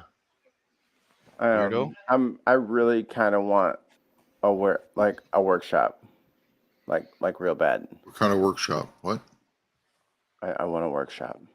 So if you're putting, what do you want to make? If you're putting a window, talking about like a studio workshop or craftsman workshop, or what are you talking about? I want to start making stuff.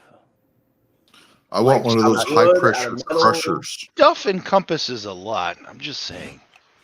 I don't want to say. Let's go with the basics: wood or metal. Yes. I just want one of those high pressure crushers, so I can put stuff in it and crush it and watch it get crushed. Oh, that pneumatic press people. They had those things. Month. I'd like to have one of those just so I could do that. I couldn't get out. I was stuck in that wormhole forever. So what's the other one? Where they heat up the ball of aluminum to like glow in red hot and drop it on things to see how long it takes to burn through it. I used to work at a place called Livernois Vehicle Development, and we did a lot of government contracts, and it was in an old Packard plant here in Michigan. And they had it was a hydraulic press like you see on those, can I squish it? Whatever. Yeah. But these things were literally the size of your living room is how big this hydraulic press was. And it was not just a hydraulic press, but it was the stampers, and these machines were from the fucking 40s, and they were just enormous, dude. Just ridiculously huge. But then we went out of business. I was when we were at the City Museum, pretty much like a lot of the older architecture of like a lot of major cities kind of gets eventually just like broken away, like it gets old and crappy, and instead of it being replaced with like a new set of gargoyles or something like that, it is fucking smooth off the walls, and it all becomes like smooth, shiny future buildings as opposed to stuff with character made out of stone, made by masons and stuff like that. Like that's why I like Montreal. You know what I mean? Like everything's very like homogenous and boring. So this place has gathered some from around the country, and it's all inside. So you can see, like, I think it used to be an old shoe factory or something like that. So it's like got 10 stories. It's got all these different levels and different weird stuff. And inside they have like a old bank vault door. It is the coolest fucking thing ever. It's probably about 7.5 feet tall. It's got all these like really sophisticated like gearing in there, and I'm just looking. I'm like, Army of Thieves type shit. Yeah, let me see if I can pull it up on my phone, or let me if anybody's seen that movie on Netflix. Let me send it to myself, and then I'll pull it up on the screen. It is some of the most sophisticated shit. I'm like, it must have taken them forever to make this thing. It's just so complex. Let me see. You want a workshop? What do you want to make? Everything. Want to see a cool? You want to do machine? blown glass? I mean, absolutely. Yeah. I've been saving glass, but my wife won't let me light fires in the garage yet. Do you want to see a cool sewing machine? Is it a Singer? No, it's an Adler. I don't know what that is. I used to have an antique Singer that was foot pedal powered. It wasn't electric, and that thing was old as shit. It had the table that like you would flip a lever and then you could just flip it down, and the machine would be underneath and shit. That was, why did I have that? When did I have that? Yeah. Fuck, I'm old. I don't remember. So that you should watch the movie Army of Thieves. See if you like that, you would dig that movie. I'll have to. I don't know why I didn't just send it. I'll send it to myself on Discord. It's just the coolest shit. Isn't there a way to? There we go. I thought iPhones had a thing you could select multiple photos. I don't know. I don't drink the iPhone Kool-Aid. Sorry. I love it. It's delicious. Add a little ice. You can't even tell it's planned obsolescence. That's everything. That's all phones. Everything. Terrible from a support standpoint. Yeah, that's why I try not to have problems.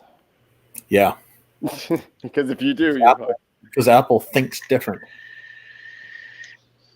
I like my Samsung. Yeah, all the Android stuff is pretty straightforward and just generally works pretty well. Unless the manufacturer messes things up, but that doesn't happen too often. I've been having trouble with my mobile Discord for the past couple days. Hasn't been working right. Yeah, I mean, that's probably a Discord issue because Discord is doo-doo water. I've heard people have been having problems with that from time to time, and they just remove the app and reinstall it, and it fixes it all. Yeah, I tried that, but because I'm a mod on so many fucking servers, I do the two-factor authentication, and like when I go to the PC version of Discord and I look up my backup codes, they're all 8 digits, and then when I try to enter the code on my phone, it's a 6-digit. So, you need to contact Discord support. Yeah, I know. Yep. I just don't want to. I'd suggest contacting Discord support. It's kind of nice not having a Discord going off on my phone every 2 minutes. Yeah. It'll destroy the battery fast. Okay, we're gonna watch a dance here now. Does Stephanie know her camera's on? I don't know. Let's do that until we figure out what's going on. Yeah, that's a good idea. Yeah, Discord's great if you want your phone battery to like die in like 17 minutes because it's just gonna ring all day. I don't really have that problem because I'm mostly just sitting right here and I got my little fucking cordless charger. Yeah. Mike, that's a good tip for somebody who wants to discharge the battery on their phone once in a while. Yeah, just turn on all your notifications for all your Discord servers. Battery gone. I couldn't do that, dude. I would go crazy if I haven't. Like, I have all of my channels muted. Yeah. Because I would go bananas. That would piss me off so bad. You have to. And now that I'm checking, I've got a notification from Tang Chat. Oh, they've got a lot going on right now. Yeah. Dude, Oz and Jenna are the best. Yes, we will see them at Better. I wish I could go to that. We got to figure out. We got to coordinate you and Neil showing up at roughly the same time, so we can all leave together. Yeah, I'm trying to figure out all that. I think the flights are pretty flexible. Like they're all kind of in the same price range, at least to go to Chicago. So, let me know kind of what time frame y'all are thinking of driving. I can. It don't bother me none. It's only a few hours. Okay. Yeah, Fort Wayne's only a couple hours from me, and I'm in Detroit, so. Yeah, because from where we're from, Paul, from like us to Fort Wayne, I think it was at like 3.5 hours. I was like, 3 hours 5 minutes. Fuck, do they think they're talking to? Dude, when I lived in Connecticut, I was on the southwest corner of the state. I was just outside of Danbury, and it was supposed to be like a 12-hour drive from there to here in Detroit. And at one time, I made it in like 9 hours. I was speeding like a motherfucker the whole way. I didn't stop to pee. It was nuts, and I was so proud of that. But I was like 20 something and like more dumb than I am now. So. I got from Manhattan, like Times Square, Manhattan, to St. Louis to Indiana, to Northwest Indiana in like 9.5 hours. That's especially if you're coming from the center. Like if you're in Times Square, that's a bitch to drive in any time of the day. Yeah. Don't get me wrong. I love New York City, which is why I would go every weekend when I lived on the East Coast. New York City's fucking great.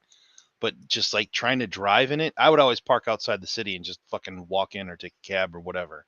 Right. Because I didn't want to deal with it because it's a nightmare. But cool fucking city. My girlfriend at the time I was moving from Long Island back to St. Louis, and we were stopping in Indiana to hang out with her family for a few days. And like as we're driving out, she's like, "Can we stop at the Nintendo store?"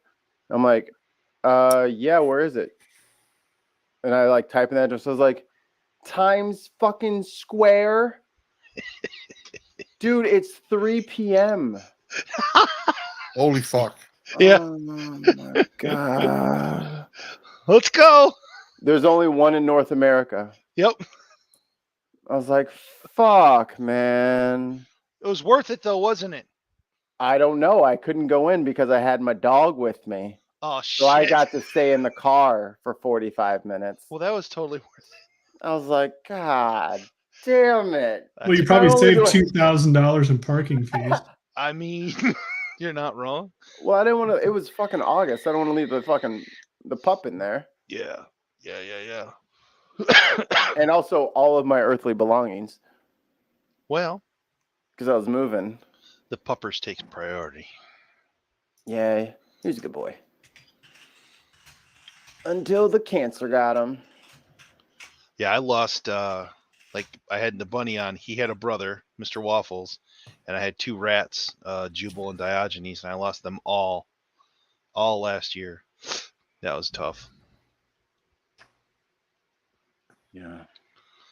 Fucking rats are great pets, but they only live for like 2 years. It's fucking sucked. Now that I've brought the stream down. Pets are like the most bittersweet thing. I know. I bought this huge 2-story. You can't see it because I got this fucking bullshit screen. 2-story ferret cage for the rats, and they loved it. And I spent a like decent amount of coin on it, and I don't think I can get another couple rats that are only going to live a couple years because I got so attached to them, and they went so quick. You know? Yeah. It's like, seems like you just got them. Yeah.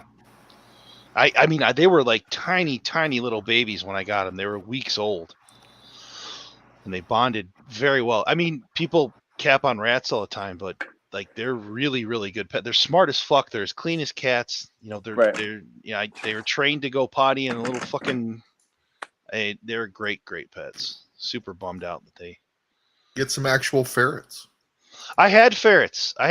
Actually right after I left high school. I had a 2 roommate that had a ferret once. Was the fucking thing was hilarious. Was always doing stupid shit.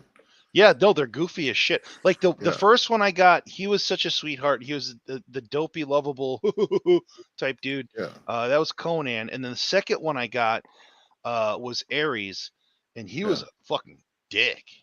The roommates was an albino, and he called it Casper. Yeah, that's awesome. So if we can get around the horn cooking here, I think now animal cruelty aside, let's just say that you're a druid of some sort and you can speak with animals. What would be your dream pet? Polar bear, 100%.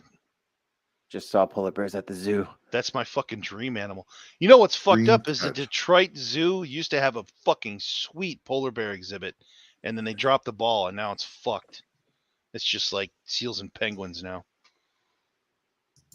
Our penguin, the St. Louis Penguin House is like its own little separate thing. Fucking, I get that they're penguins, but damn, it was cold in there. It's fucking 85 degrees outside and like 45 degrees inside. I'm like, Jesus. Why didn't they get?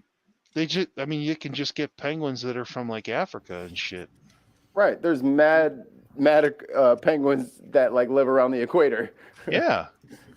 It didn't have to be that cold, but they made it that way anyway. Beck's got to take off. Yeah, I didn't realize it was this late, and I'm in a time zone now, so I got to get my ass going. So jet lag. Yeah, kind of. We're gonna keep moving time zones every day. Night, everybody. Love you. All right, man. See you later. See ya. Bye. Dropping like flies. Let's go. Oh, what the hell? I always close out the bar. Come on. I tried to send myself these pictures to show y'all. Did yourself tell yourself to fuck the fuck off? Looks that way. Sweet. I love it when that happens. So that looks like an industrial sized sewing machine. That's what I was trying to show off. That's kind of badass. It is a badass sewing machine. It'll sew through 1/4-inch plywood easily. Well, that looks I need something like that for my leather work. It's my sail off. Yeah, that looks like that's great for some big projects. Canvas. It would be great at doing leather and stuff. That is a badass fucking workshop. I like the shop. See. Anyway, cool machine. Mikey, I got an answer for your round the horn question. I need a custom car cover made. How much, Steph? But I need like 20 of them. What you got there, Randolph? I'm thinking Falcor would be a fantastic pet. The one from the Never-Ending Story. We're going into fantasy land, are we? He was so arrogant. Come on. Ow. Atreyu was better. Just saying. Ride around in the clouds, man. It's pretty awesome. Yeah. I can get that. But you've opened up such a large possibility of so many more things now. He's the one. Like I was just gonna try and go with something that was extinct. Real extinct. Right? I was thinking like a Titanothere, which is like a rhinoceros that's the size of an elephant. Wow. Right? So and what the hell are you gonna do with that? Ride it. Scare people. Ride it through things. Live on top of it. Build a house on its back like Ark Survival Evolved. Let's go. Yeah. The next time, elephants. We could get elephants then. Those are really big elephants. You know what, Ollie? The next time those stupid protesters come and try to block our roads, they're done. Yeah. Just send them for a walk up the road to push everything out of the way. So hey, don't be hooking no chain up to my rig. If we're gonna go for fantasy things then that are living that I can have as a pet, Baba Yaga's hut. The chicken-legged hut. Okay. Yep. I wouldn't want to live in that. Magical hut that has a whole bunch of special abilities. And I'd get seasick so fast. I would say cat. Like a You big can cat. go get a cat for free. Cats are available right now. An ocelot like the one that Sterling Archer always likes would be good. Yeah. Oh my god. Ocelots are very good. What was his name on that show? Bobo? It was Bobo or something, wasn't it? I don't remember. Fuck, I haven't watched that show in forever. Bobo the Ocelot. Make me sick. Excuse me. What about you, Sweet? A good answer from Neil. Rancor? Oh, very cool, Neil. Very good one. You're not Boba Fett. Stop. He wants to be. We get it. I mean, I do too. We get it. Holy cow. Rancor looks total, looks like trouble. Yep. We're getting loyal, prepared for war. What about you, Sweet? Babu, that was the fucking Ocelot's name. Thank you, Air. Oh, yeah, that's right. Yeah. Sweet, you're muted. No, I'm not. What do you say, Sweet? Everybody else just keeps talking. My bad. Stop talking. What was the question? Oh, I'm actually working right now, so. What's your animal cruelty aside? Like, let's say you're a Druid or some shit. What would you have as your favorite pet? How many of you have played Ark? I have a lot. A little bit. I'm not. I would have the mechanical raptor. Ooh. I remember the I would first have one a of those. tech raptor. The first tech raptor I named Lugnuts. Nice. Well, if we're going with robots and stuff, no. Otherwise, the other one I would do would be a Spinosaurus. Spinosaurus? You got to get the aberrant Spinosaurus from fucking whatever that one map was, because they were better. Aberration? Aberration, that was the name of the map. Go figure. I liked that map. That was a great fucking map. Aberration was both the worst and best map I think I've played.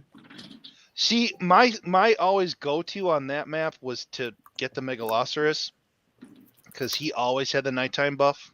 Yeah. Yeah. And those are a great mount in that, especially because you can pick shit up and like. I think I'm thinking of a wrong game. I don't think there's anything better than the Argentavis though. The Argentavis, especially with the mod where you can get the speed buffs back. Yeah, they fucked that up, didn't they? Yeah. But people were complaining so much in PvP maps that you could just hop on your RG and hop across the map. Yeah.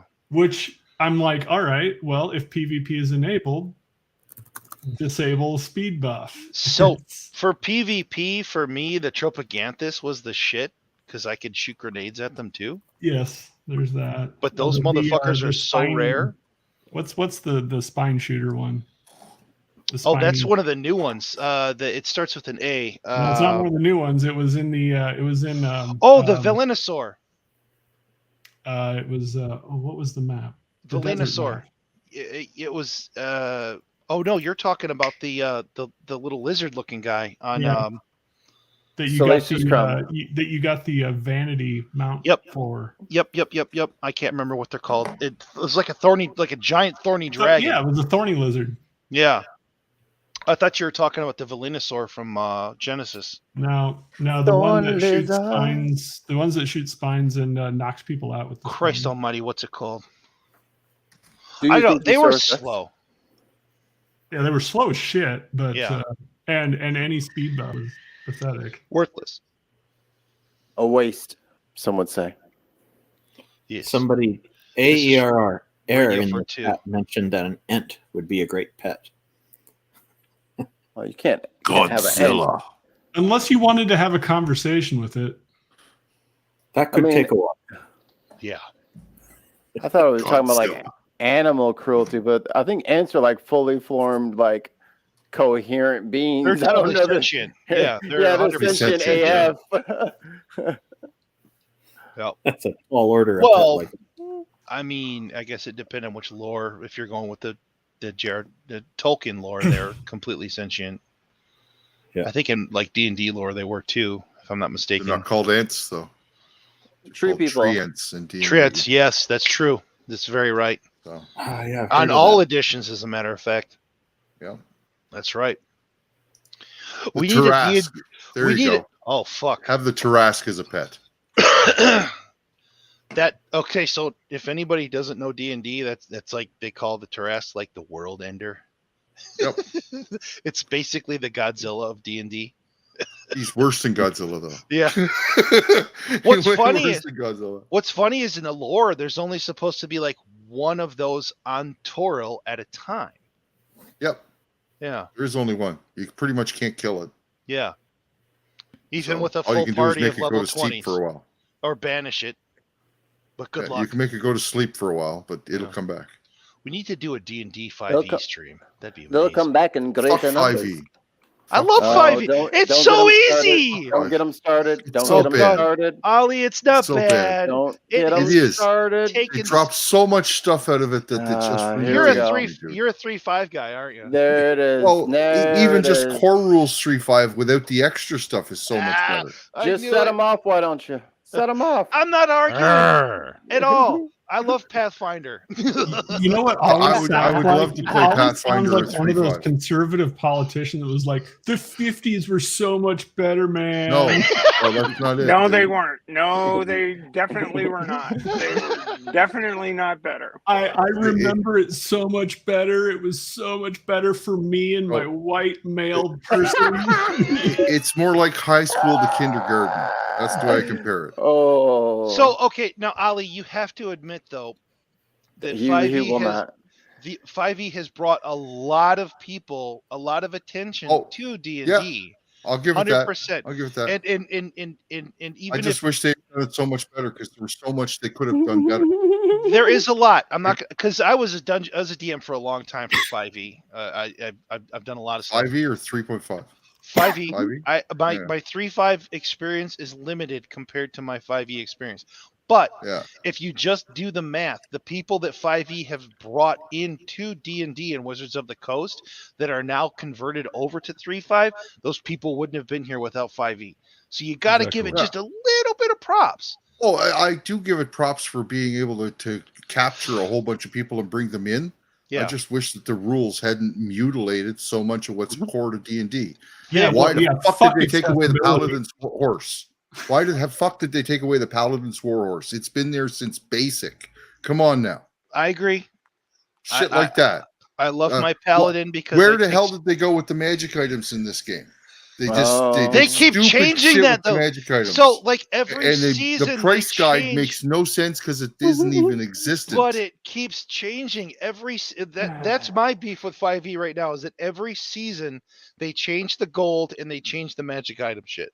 Yeah, you just need to take the 3.5 magic item compendium and say, this is our magic item list, and adjust the items in there to fit through 5e. That way you have a competent pricing guide and power scale. Mikey's loving this. Okay, Mikey, roll some dice and predict what's going to happen next here. Oh, I already knew this. I predicted this. I had a initiative. What we really need to do is this is getting started right now with dice rolls. Here we go. Hold on. What we need to do is get somebody that actually authors some of these things on here, so I that can they do that. Actually tell all I of know. men I know why Alan, they do certain things the way they do. I know Alan Patrick. Because seriously, I've always done this too, but with other games like World of Warcraft and stuff. And then when you sit down with the people that actually write the shit, you're like, oh, that's why it's that way. Oh, they're doing it to make money sweet. Here's a swerve. I'm gonna make a swerve. Here's my dice bag. Nice. There you go. Chewbacca. Nice. I hate to admit it, but I lost my dice bag at some point in time with all my favorite dice in it, and I haven't been able to locate it for about 2.5, 3 years now. So I've got a Plano box that is just full of like 15 fucking dice sets because I used to DM so much, and I had to have extra dice sets for people that were coming in because Adventurers League 5e is very, very open to new people coming in. There you go. Mine's up there. I'm not grabbing it. Not great for audio there, Ollie. Thank you. Yes, this is an ASMR. Is that still a thing? Oh yeah. People still do that? Oh yeah. Helps me relax. Well, let me lick my mic for you. I can't stand. Yeah, you could do incredible ASMR. Listening to people chew their food makes me want to punch babies. I hate it. That's it's a good thing. That's a very, very small subset of ASMR. Hold on, not the dude. Oh my god. Hold on my only 5th edition character, it's plus 5 error. Hold on a sec. Two things. Did I hear somebody, Stephanie? Did you just say that I had a voice for ASMR? Yeah, you could do ASMR. You've got that good gravelly voice, man. It would work 100%. If you just, all you need to do is speak quietly. Oh, dude, it would be. You would fucking rake in the subs. You'd kill it. Do that. That's it. That's a lot. Just like that. There you go. Go with the deeper voice. You could read the phone book and people would sub. 1, 2, 3, 4, 5, 6, 7. Oh, you already texted that. No.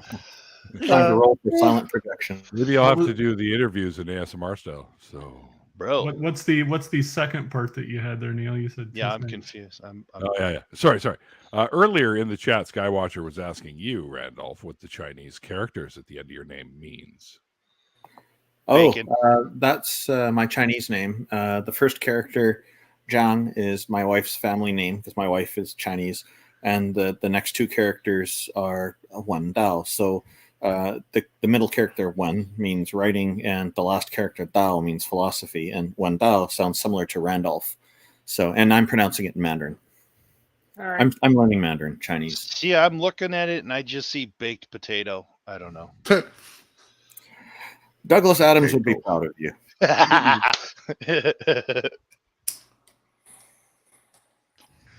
Anyway, well, you hear the horror stories about people getting, like kanji tattoos, and they think it says victory or power or and it says soup. Yeah. Yeah. Be careful with that stuff. That's what you get. That's what you get. You don't even know what it says. That's says what warrior. you get. No, dude, it says dick. There's actually a chart of characters that somebody's matched up the English alphabet with some partial Chinese characters. They're not even complete Chinese characters. It doesn't even make sense when it's written. It's just and there's this chart that goes around all over the place. It's ridiculous. Anyway, I need to go. I have set the date for September 17th for my fundraiser. So, Mikey, if you could block that out. I will do that. Ooh, I hit all kinds of. Ben, that's for your med Twitter. I hope that goes well, sweet. Yeah. That and all that other stuff. And if anybody else wants to participate in any manner, let me know. Got a few Send me months. details. But yeah. Anyway, have a good night, everybody. All right, Good night, sweet. And happy second birthday to me. Yay! Absolutely. Congratulations on being alive, buddy. Yeah. Made it Congrats. through. Made it through. Okay, he's gone. All right, he's gone. Let's talk about him. I don't know him, so I can't really. Fucking. Fuck that guy. Whoa. Paul, you took that seriously? Okay, you're new around here. Yeah. I am very rarely serious. I work for Creaky, so I can't afford to be any other way. Mm-hmm. That's fair. I can relate. Is it possible to play a Minotaur as a character class in 5th edition? What? Not in it. Well, okay. So if you're doing homebrew, absolutely. There are. How would you justify that if the rest of the party was starting at 1st level? There really isn't a way to justify that other than fucking Minotaurs are cool. That's how I would do it. Okay. There's, as I understand, and I haven't played, like, it's probably been a year since I've played any Adventurers League. There are 1 or 2 authorized adventures where you are allowed to play as a Minotaur PC. Yeah, no, it's just that I know how you do it in 3.5, and I don't know how you do it in 5th edition. Yeah, there's a way to do it. It's just that it's super, super situational. Yeah. You know, but the thing is, in 3.5, I know how to play a fire giant in 3.5. I know how to play every creature. Well, yeah, because there's accommodations for that 5e doesn't have. But that's the whole point of 5e is that the WOTC realized that we're not going to talk about 4th edition, but 3.5 was very, very rule based and very, very deep, and they recognized the fact that they needed to. I hate to use the term dumb it down in order to get new players in. Have to lighten up.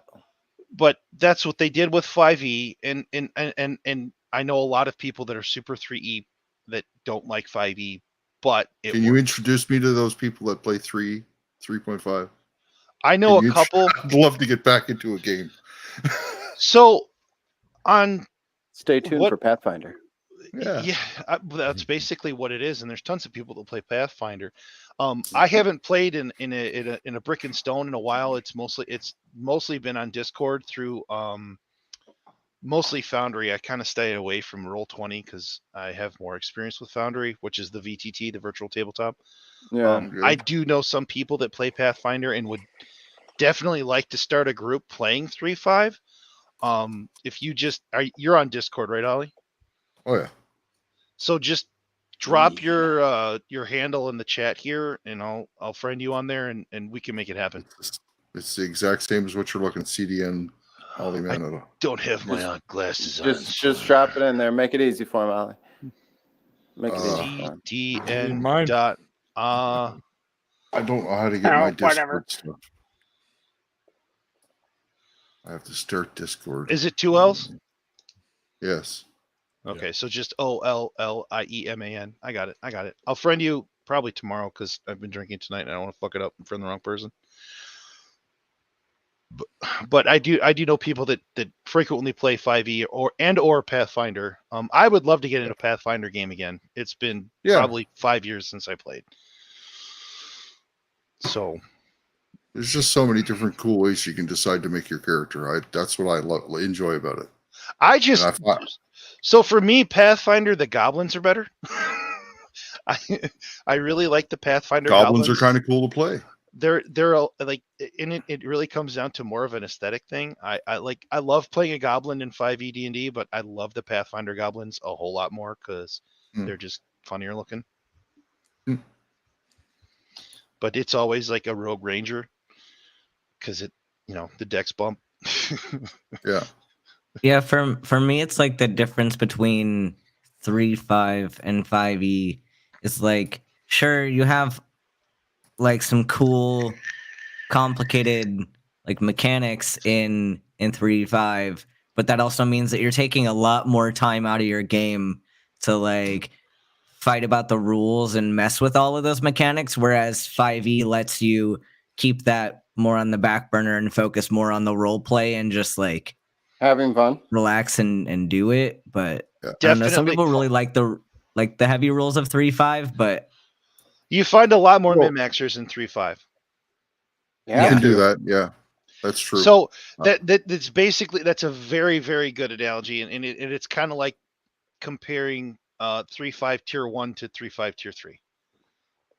You know, once you get up to fucking level 17, 18, 19, 20, there's a whole lot more shit you got to deal with. Yeah. Whereas it's hard. It's hard to run a game at those levels. Yeah, I never liked doing it. I mean, I've done it more times than I care to admit, but especially when you have a full table of 7 people. Listen, I'm 100% fine in 3.5, where if you just, once you get to about 5th level, stretch it out. Don't give half the experience. Let those next 10 levels go by at half the speed, and have fun at those levels. Because those are the levels to play the game at.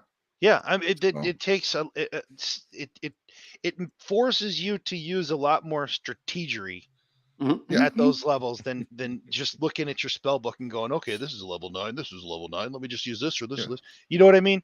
You're absolutely right. Well, once my wizard got limited wish, I became undefeatable. Yeah. Right? Yeah. Yeah. Just limited wish. You're not wrong. So I actually manipulated the rules. I used limited wish to give, like, and it took me a while to give all the characters in the party maximum health. Yeah. Basically, I went through and wished on each of their levels that they had gotten the maximum result out of it. So at 12th level, I had to spend 12 limited wishes on each of those characters. Well, I limited the power of the wish so I followed the guidelines of the rules. Yeah. Right? Well, I just did one level at a time instead of all of them. Raw is a funny thing. So, you know, rules as written it can be a goofy thing depending on who your DM is. And all it would have took for it not to have happened would be for the DM to say, no, I'm not going to let that happen. Exactly. Or I'm just going to let it happen, but on a temporary length of time. Yeah. Something like that. And that would have stopped it. But the DM at the time just said, yeah, I'm fine with that. Give everybody max health, because he was trying to throw the hardest, baddest things at us that he could. Yeah. Right. So I missed D&D. I haven't played in forever. If only there was just saw this. Equals buried in me. I never got to answer the question about the animal. Shit! Yeah. Tons of mice must have been talking to Jenna again. Go ahead, Ben. I pick an elephant. Why? They're lovely creatures. Because elephants are incredibly smart and they think humans are cute, and it would just be a great friendship. And I could also ride it into battle and it would do some hella damage. I have a follow-up question. Hold on, Ollie. I'm first in line here, Ollie. I'm cutting in front here. You could ride it into the hospital. You'd be a hero at the children's hospital with that. So then Randolph cuts me off. Nice. Sorry, so is this student Dr. Ben? Is this just a long con for you to be a Bollywood star? Is that what this is? That's right. This is for paint himself blue. You know, there's that. I guarantee Ben has a fucking music video coming out, and Ben really wants to lean into the Bollywood and is my question is going a completely different way, Ben. So you can answer Mikey first. Is he gonna do the tuk thing? Well, I already answered that. It's a yes. Oh, you want to do the Bollywood thing? There you go. Cool. I'm just wondering, instead of elephant, have you considered elephant? No, I'm not making Ollie my druid pet. That's not. You've seen the Lord of the Rings, right? Yeah, Lord of the Rings? Those were not elephants at the end; they were olephants. They were 4 times the size of an elephant. We all had the DVD. I don't know if I need one that big, because then I'm already going to have issues fitting a regular sized elephant into places. You're just going to have to surf it, is what I've decided. But I was like debating in my head a little bit between an elephant and a hippo, because hippos are dangerous as fuck. And so like, if you're looking for a war animal, like a hippo would be fantastic. But at the same time, like hippos maybe aren't the best like to bond with. So I was like, where can we meet in the middle here? So don't hippos kill more people fucking every year than any other animal? Yeah, hippos are dangerous. How about a tapir? But those are tiny. No, they're big. Compared to an elephant, they're tiny. Or compared to a hippo, they're tiny. Might as well get a wombat. Tapir is just the size of a big pig, isn't it? No, they're big. I don't even think they're tiny. No, they're not. They're not that big. They're not elephant big. Nothing is elephant big. That's what an elephant. Tapir. Somebody look it up. I'm on it. Blue whale. You know, Ben, if you went to a Democrat rally on that elephant, the Republicans would be so confused. Let me see. I don't think they're ever really domesticated, so there's no real pictures of them. Many different species of tapirs. I'm surprised nobody picked like a Pegasus or something like that. South American tapir, tapirus, Bard's tapir, mountain tapir. I'm sticking with my polar bear. Fuck the world. So they're 3 feet at the shoulder, and they're 6 feet long, 2 meters long. So yeah, they're the size of a big pig. Big pig. Yeah, I guess that does make that tracks. Yeah. All right. Well, I tried. And they're great animals, though. They're fantastic animals. I didn't go either. But elephants or tapirs? Both. Elephants. Both. I mean, I didn't get it. I didn't. Elephants are fucking terrifying. You guys watch those videos where they just like flip stomp cars the over, fucking shit out of people? Throw rhinos out of their way. Yeah. Rhinos are badass too. I dig rhinos. Yeah. But elephants, they like if they just get a fucking wild hair up their ass. Oh no! What are you gonna do, Randolph? My God! Nothing. Oh God! Turn to the land. Wow. Well, that happened, folks. Can I give my answer? I mean, yes. I would like an okapi. Oh, those are cool. Those are so cool. I don't know what that is.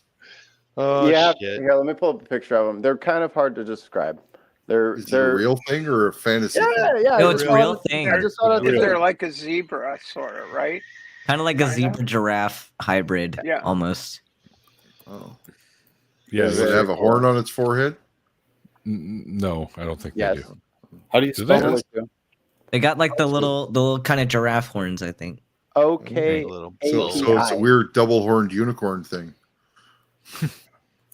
I'm trying to find one with horns that's like a good picture. It's a mammalian triceratops, biceratops.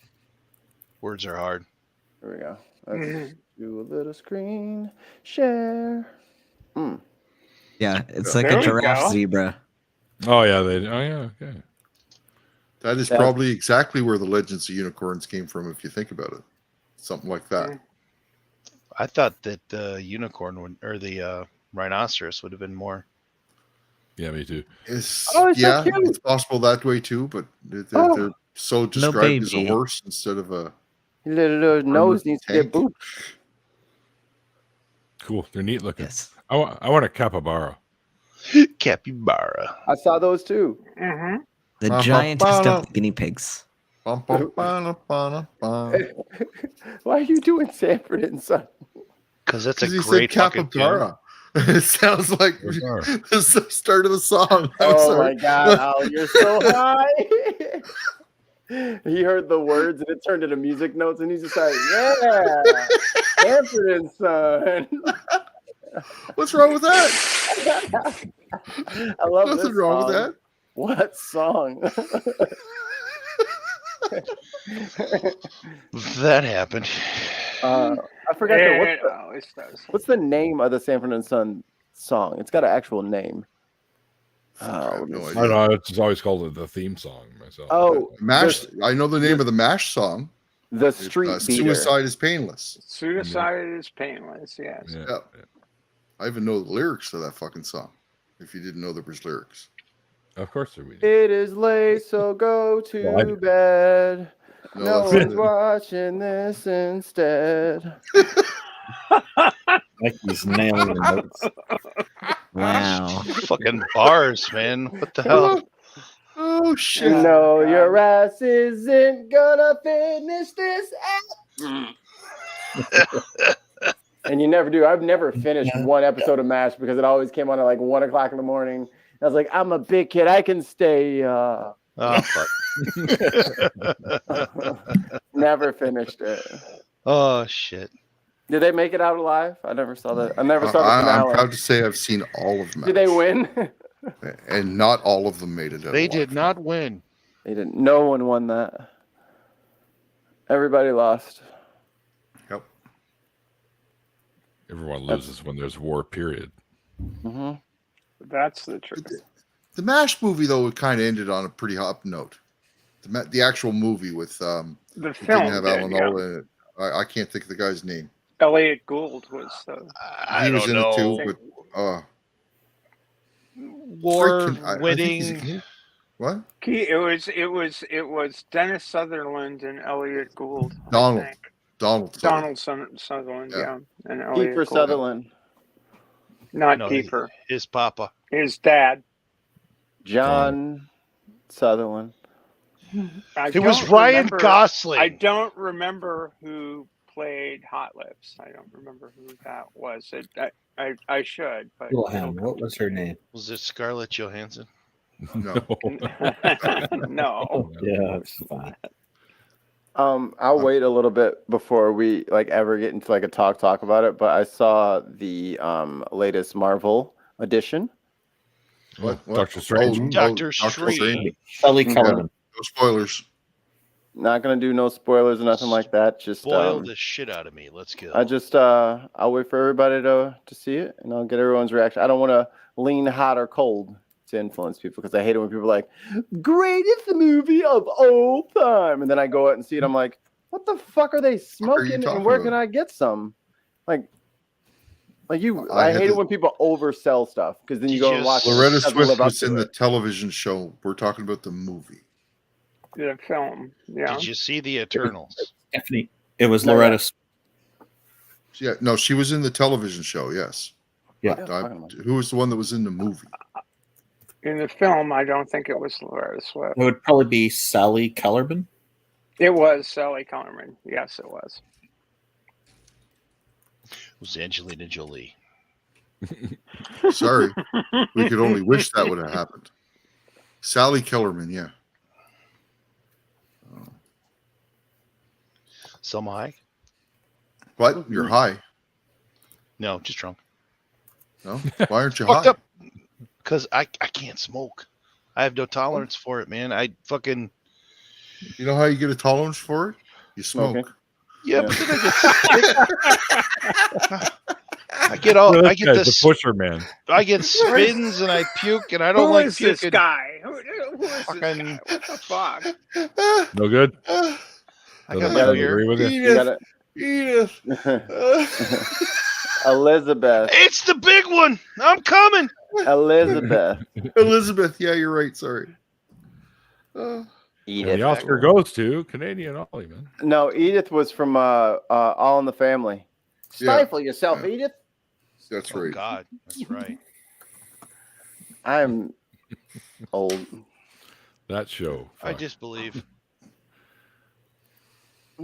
Speaking of smoking, I think my Amazon package is here. Let me go check. You got an Amazon package at 11 o'clock in the evening?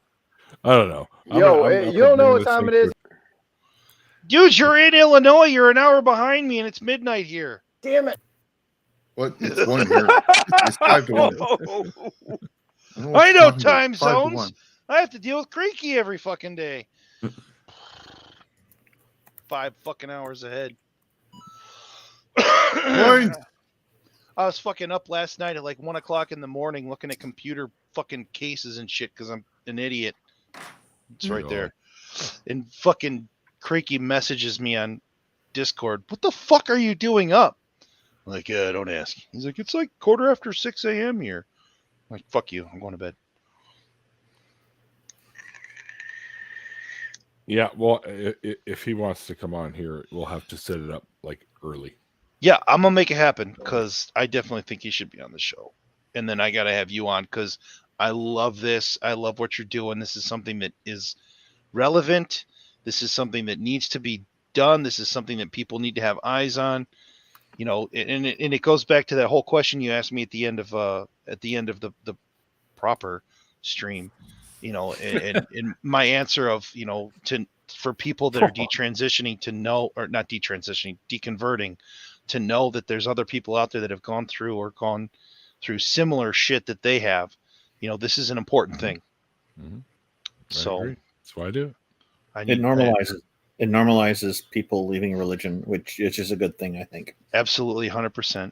So I, like I said, I haven't booked any guests. I've got 2 more because I kind of like. He's on a bit of a breather, right? He's only doing a couple things here and there right now. Well, yeah, he was. He took a hiatus for a minute, which was interesting. But we're back up to speed now. So I've been putting more feelers out there. But what I'll do is I'll text you tomorrow, once I get back onto the fucking calendar, and get you on, because this is something that more people need to see and be aware of. It's important. Yeah. Even though my dumbass was on here. Still important. Paul, I linked my Discord number in the private chat. I got it written down. It's 1 a.m. here, though. Well, it's got my number there, too, so you can make sure you get me. Yeah. 3422. But anyway, it's 1 o'clock in the morning. I got to go to bed because I'm actually going to try and do a couple hours of work tomorrow. So yeah, whatever. Good on you. Hopefully my hands, I can move my fingers a little bit. Anyway, it'll make typing really hard. Ollie. Well, just the fact that I can do that now. I couldn't do that yesterday at all. Right? I could only do about that. Ollie, I didn't know you were in such medical distress. Let me get my hammers. I'll help you out. Yeah, sure. Yeah, Mikey's definitely the first go-to. Like, always hammers first. I have the most hammers. I got a Mike's 10. Gonna go out to his workshop and grab a hammer. Yeah. I got a bigger All hammer. right, guys. Have a good night, though. Cheers. Yeah. Good night, Ollie. See you, Ben. Good night, Ollie, man. Ben. Ollie. He said man. I'm not leaving. I'm staying. I said man. I thought he said Ben. No, Ben's right there. All He's right, underneath me now. Oh no, he wants me to. That's just code for he wants me to leave. Wow. Try to kick me out. Well, shit. Like, you thought you got rid of me. Are you and Ollie having a tiff? We don't die, we multiply. No. What's that? What? Sweet. Baby's kids. Oh my god, I remember that. Holy shit. And that dude with that super deep voice was the baby. Yeah. that fucking cartoon. Yeah, motherfucker only had a diaper on, right? Yeah. Yeah. I was Tone Woke. No, wait. No, it's a actor. I forget his name, but Tone Loc was in it, but he played. Yeah. What did he play in that? Because Tone Loc had a deep ass voice. If you guys remember Fern Gully, the lizard is the baby's voice. It's that I gotta look up his name. He's been in a ton of stuff. But it's like one of those super deep raspy voices. Yeah, I can think of the voice, but I can't think of any face. No face is coming. And no I'm name trying to get it. Like the voice I should have instead of this fucking bullshit. Yeah, you're right. Were you not happy with your voice, or? Fuck no, I hate my voice. Your voice is good. Friendly to me. You didn't Stop it. You weren't cursed with sidekick voice, which is what I have, and that I'm stuck with, and I'm leaning into it. I buy that. That's not. Voice. Look out! You're not my sidekick, Mikey.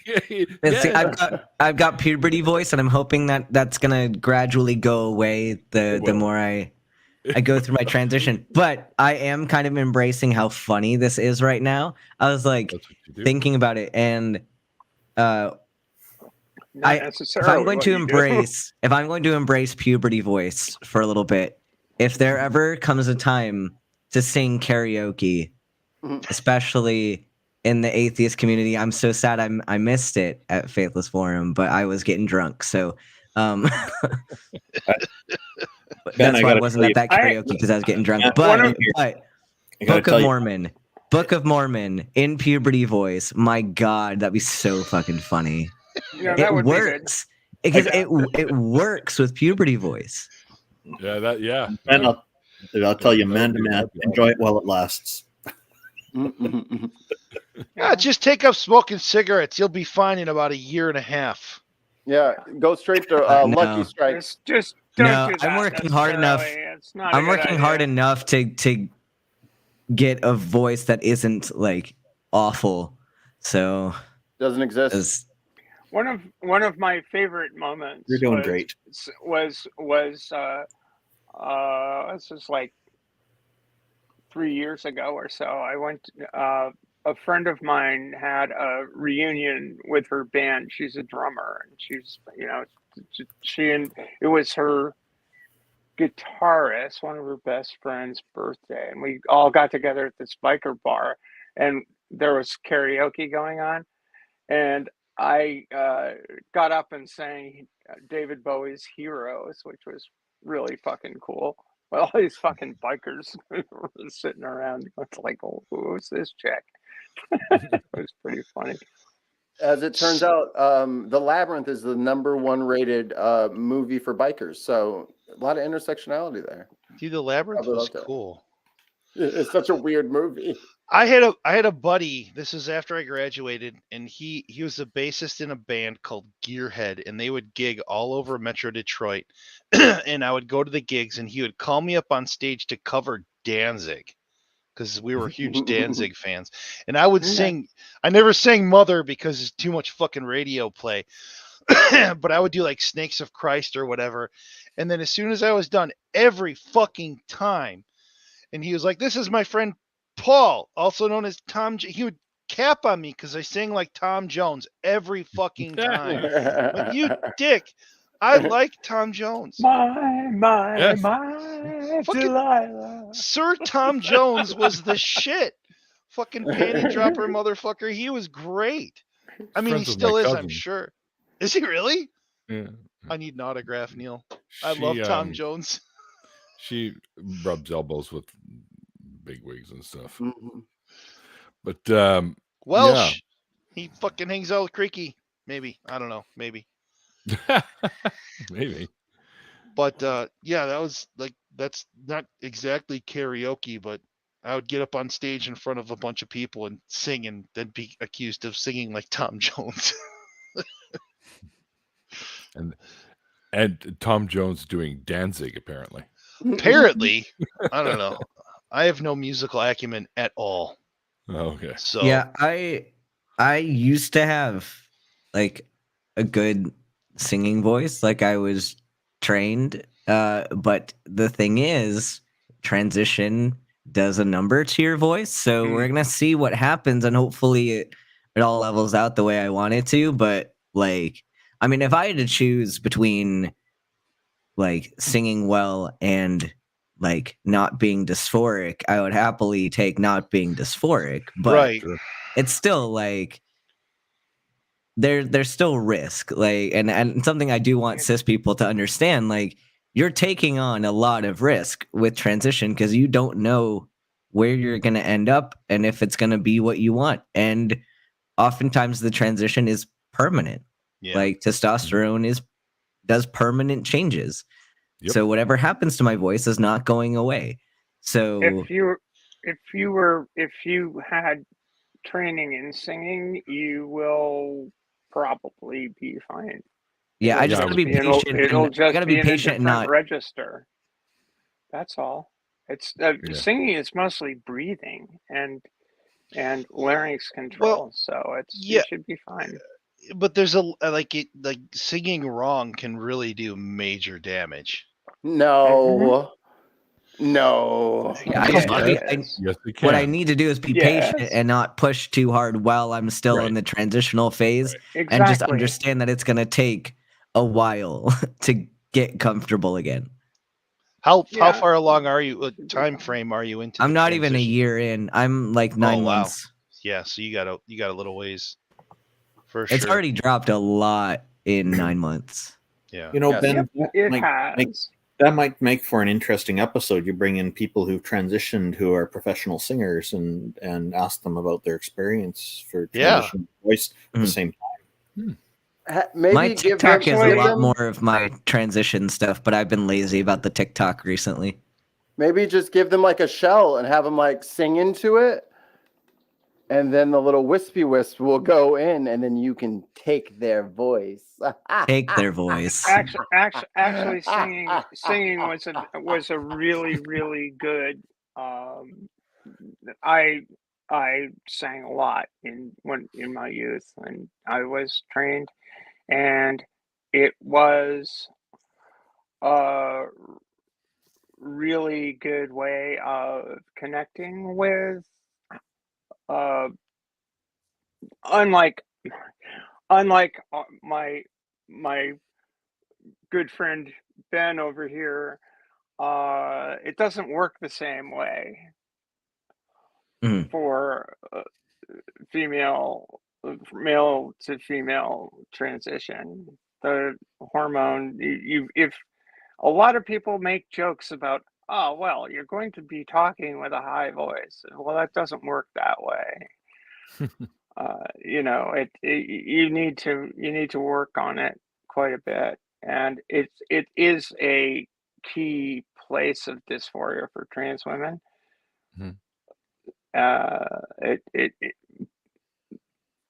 But the singing is a very key way of working with training your voice. Just knowing there's a lot of vocal therapy that involves voice training to help trans women develop a more female presentation. And it's funny because the overlap between the tonal overlap between typically male and typically female voices is rather broad. Yeah. And there's think Lorne the Call, even very deep voice. Well, even pre-transition, like I was singing within like a low alto and a lot of times tenor range simply because they didn't have, like, they never have enough tenors. So anytime you're an alto, they would lump you in, but like I was already in that overlap, so it's nice that like it's a lot easier for my voice to travel down because it was already on the low end. But for trans guys whose voices are on the higher end, that's a lot more difficult because they have a lot farther to go, and some of them do drastically drop. Like some people will be sopranos and then end up being a bass, and you just don't know what testosterone's going to do for you. Most of them don't. Like I think for most people, it's kind of related to where you're already at.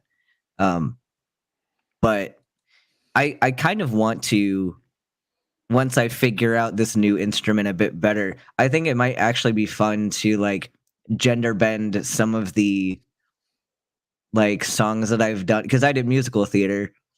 So if I did gender bend of some of the characters that I've played in the past, just like the same song, just like as if a guy was singing it. It just makes the song super gay, and that's fine with me. Like I'm down. I'm down. Like I want some gay Les Mis. Like we need some more gay Les Mis. All right. I think you mean gay Miz. Gay Miz. We need some gay more miserables. Miserable blah blah. Gay Missouri blah blah. Gay Missouri blah blah. Yes, we've all heard of it. Oh, good Lord. It was Tone Loc. Was it? Touchdown. Yay. Nailed it. I did a smart. Way to go, Mikey. You did it smart. No. Paul did it. I just passed him the ball. You know, he was wide open. He hit the shot. What can I say? Yeah, you're a Pip into my Jordan. Whoop. Yep. Love it. Or I was Steve Kerr in the corner. I'm old school. Steve Kerr is a real one. Yeah. He got punched in the face at practice and still showed up for the game and hit the game-winning shot. So I was watching and this is going back to the 90s with Jordan. There was a guy on the Nets, Croatian dude, Anton. Reggie Miller said that it was the one guy that he hated fucking playing against. I can't remember his name, but he died in a fucking car crash in like 93. The dude was just snotty, and I can't remember his name. Petrovic. Is this radio for two again? Fuck. Petrovic. That was it. Yeah, yes. There you go.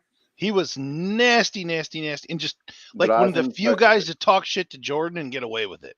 You know what I mean? Yeah. Anton Petrovic. It's really badass. It's funny now that all the players that I grew up with.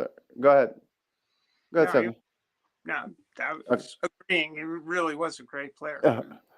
Yeah. Cut way short. It's so funny to see like all the players now because there's like I grew up watching them, you know what I mean, and they're all just so tame and old and mature, and it's just like, oh, listen to Shaq. Like, what? Shaq is saying this? Shut up. He don't give a fuck. fuck. I know he's so chill now compared to how radical and wild he used to be because he's a little ass baby who fucking can't take any criticism. And he used to, even like up to like 5 or 6 years ago when he was on NBA on TNT, he used to act like that. He'd act like a little petulant child, and him and Charles Barkley would dust up. And I was like, no, I love Chuck. I was like, oh, look at you, you old softy. You're just getting all these little cracks in your armor over here. Barkley's the shit, man. He is such an idiot. Oh my God, he is ridiculous. He's so funny though. Oh my. The Ja Morant, who plays for Memphis Grizzlies, got he thought he got fouled and he thought it tweaked his knee, so he missed a playoff game. So everyone's like reviewing it. He's like, what's all this reviewing stuff? Like, I don't understand. Look, pull the play up. This is the play. Oh, come on, y'all. I've been kissed harder than that. I'm like, what the fuck is he talking about? What is he saying? And then Shaq and Kenny over there is like, what do you say? What do you say, Kenny? What'd you say?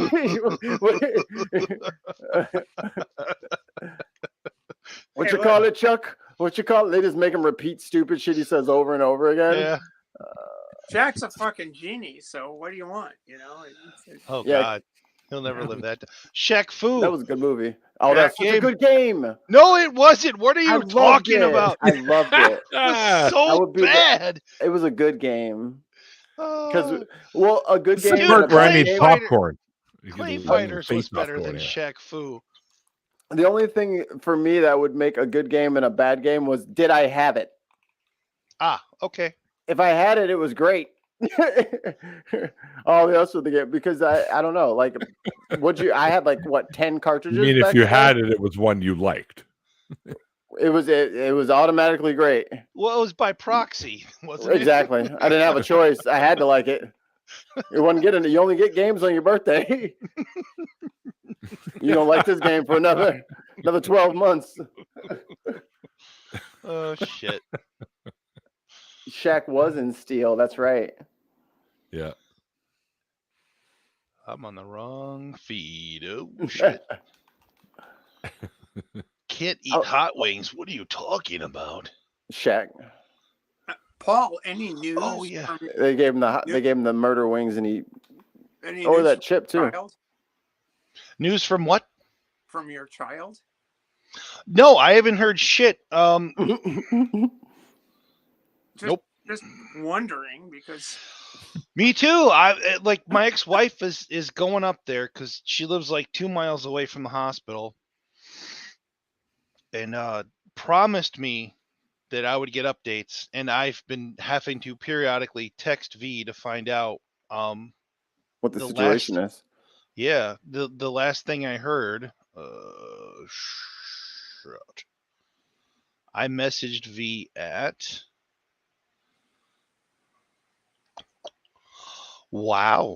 like almost 8 o'clock, and it is now 12:17, and I didn't hear anything back. So either they're sleeping, which is great because V is very ready to be not pregnant anymore, or something's happening. I'd probably sleep. I don't know. I really hope that my grandson comes tonight so that A, I can hold the little fucker, and B, V can just not be pregnant anymore and be like more or less comfortable. How close are you to the hospital? I'm like 10-15 minutes away. Okay. Not super far away. All right. The problem is I'm a very heavy sleeper. So if they text me or try to call me at 2 a.m, I'm not going to hear it. It's going to have to wait till the morning. Fortunately, even if I go to bed tonight at 2 o'clock in the morning, I'll be up at like 6 a.m. because my brain and body suck and I can't sleep in. So yeah, I'll get it early. But I'm super excited. My first grandkid, his name is going to be Coda. Ooh, what are your plans on spoiling? Oh, I'm going to spoil the fucking balls off this kid. Are you kidding me? It's going to be ridiculous. It's funny because like V's 19 and I would take V over to their significant other's apartment. And every time I would drop V off, I'd be like, just be careful. Just be careful. I go, anything can happen. Trying to be all sly and shit, But they knew what I was talking about. Think you're slick. And V, like I said, V's non-binary and has been like, I don't even fuck with dudes like that. I don't do that. I'm like, okay. But I always, reiterated. It's like I told all my kids at a young age, I need to be at least 50 before I'm a grandpa, and I'm 44. So V fucked up. Well, clearly didn't follow the instructions. My absolute best friend had her daughter when she was 17. And she's now 21. And Sarah just turned 40-ish, not too long ago. Mm-hmm. And now she's a grandma. Yeah. Like, what the fuck? I mean, I started, I think I was like 23 when I had I didn't, but my ex-wife had my son.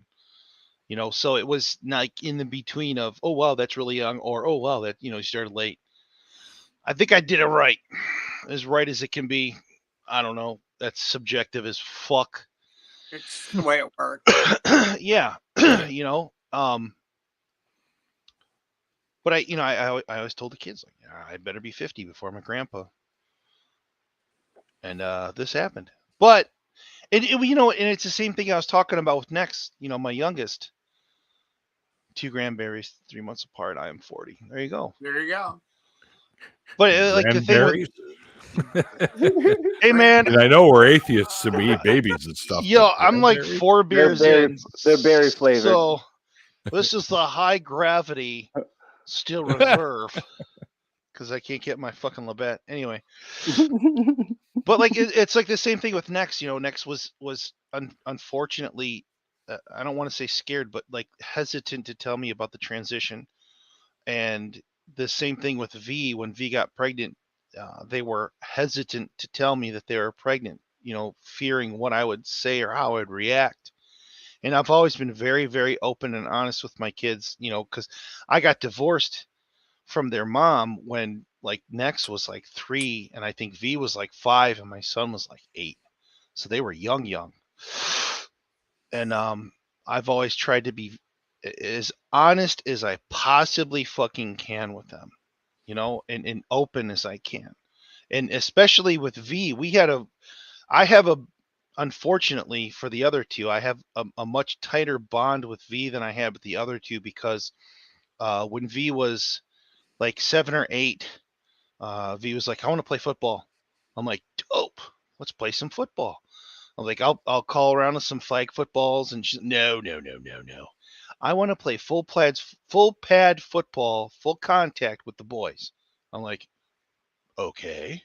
Full pad football. Yeah, the lady I was dating at the time, her brother was a coach on a local, full contact, the OMYFA football league, and we got V into the North Farmington West Bloomfield Vikings, and V played for 3 years, full contact, full pads football with the boys as a girl. This is before she realized that she was non-binary, and this was a serious fucking league. So they had practice every Monday through Friday. They had practice for 2 hours after school every day, and then a game on either Saturday or Sunday. I stayed. I took her to every practice. To every practice and stayed for the whole fucking practice Monday through Friday, and then went to every single game. And it's a volunteer-based organization, and I fucking over-volunteered. I would take up shifts to help the team out for everything. So V and I have a really good bond.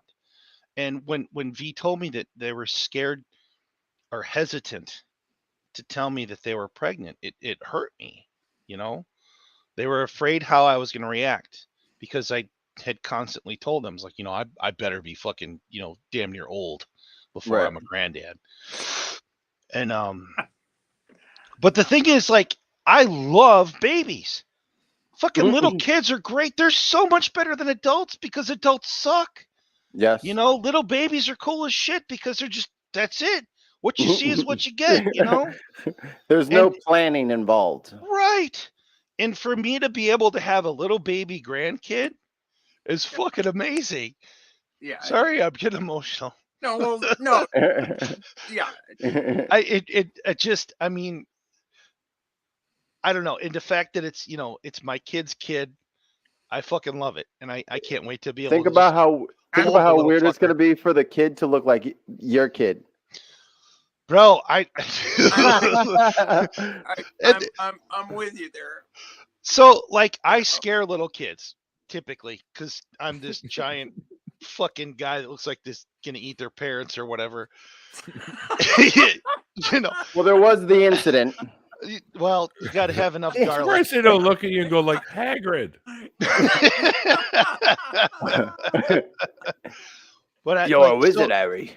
So that's like in the back of my head is like, I'm gonna scare the fuck out of this little bastard.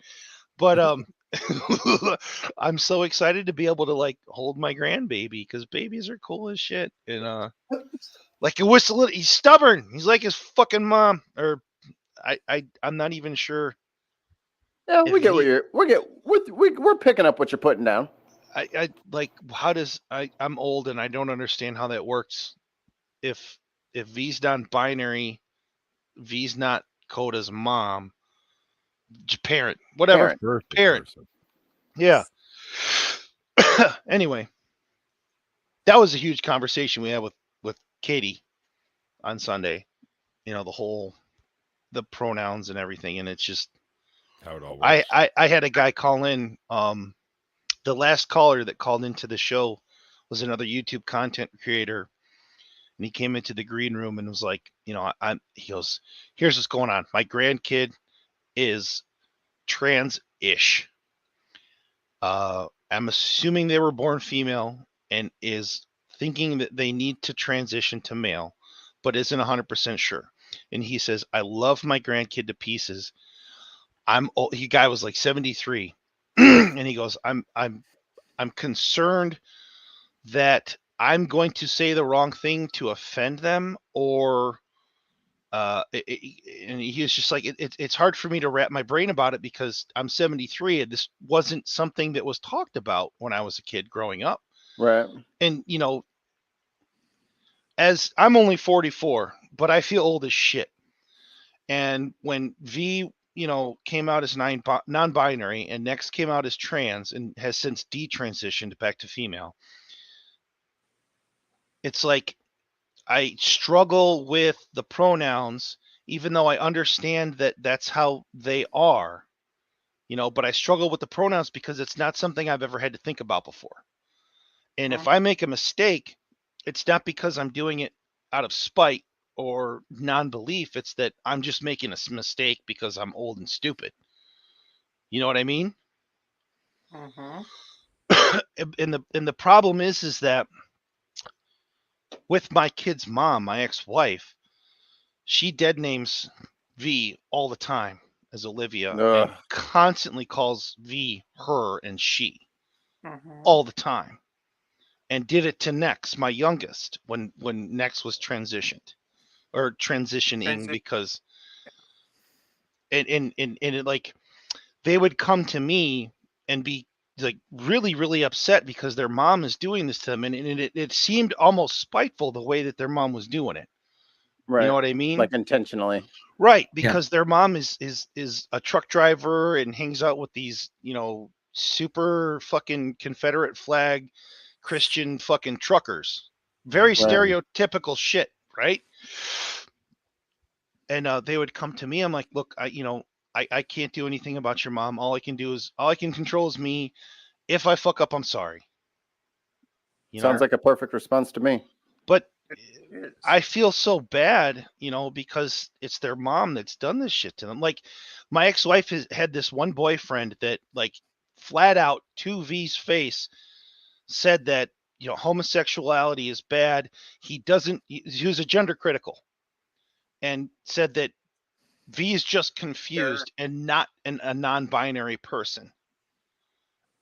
And, like, had V completely twisted up. This was almost 2 years ago. And I was just like, what the fuck, bro? And it just breaks my heart that they have to deal with that. And I mean,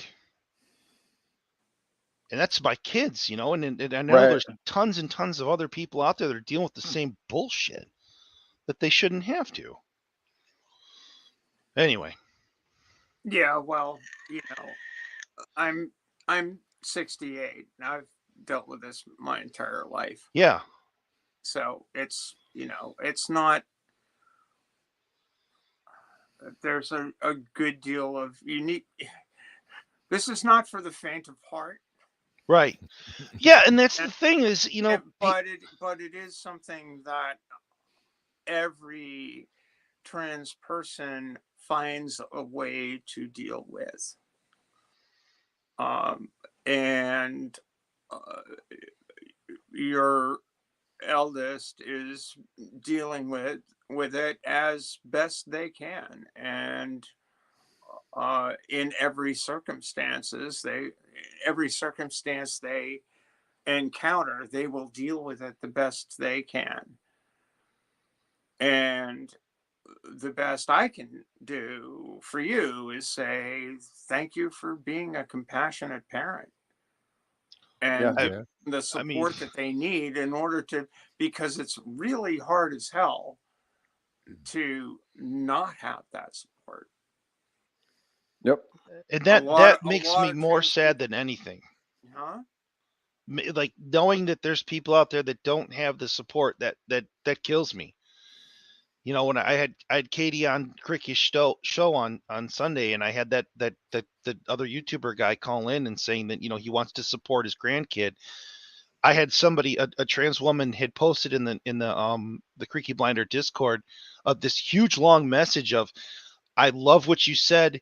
My parents just told me that, I was confused and they're evangelicals and blah, blah, blah. I just want to say thank you. And that if I could trade you for my parents, I would do it in a second. Yep. And didn't know how to, because Discord's fucked.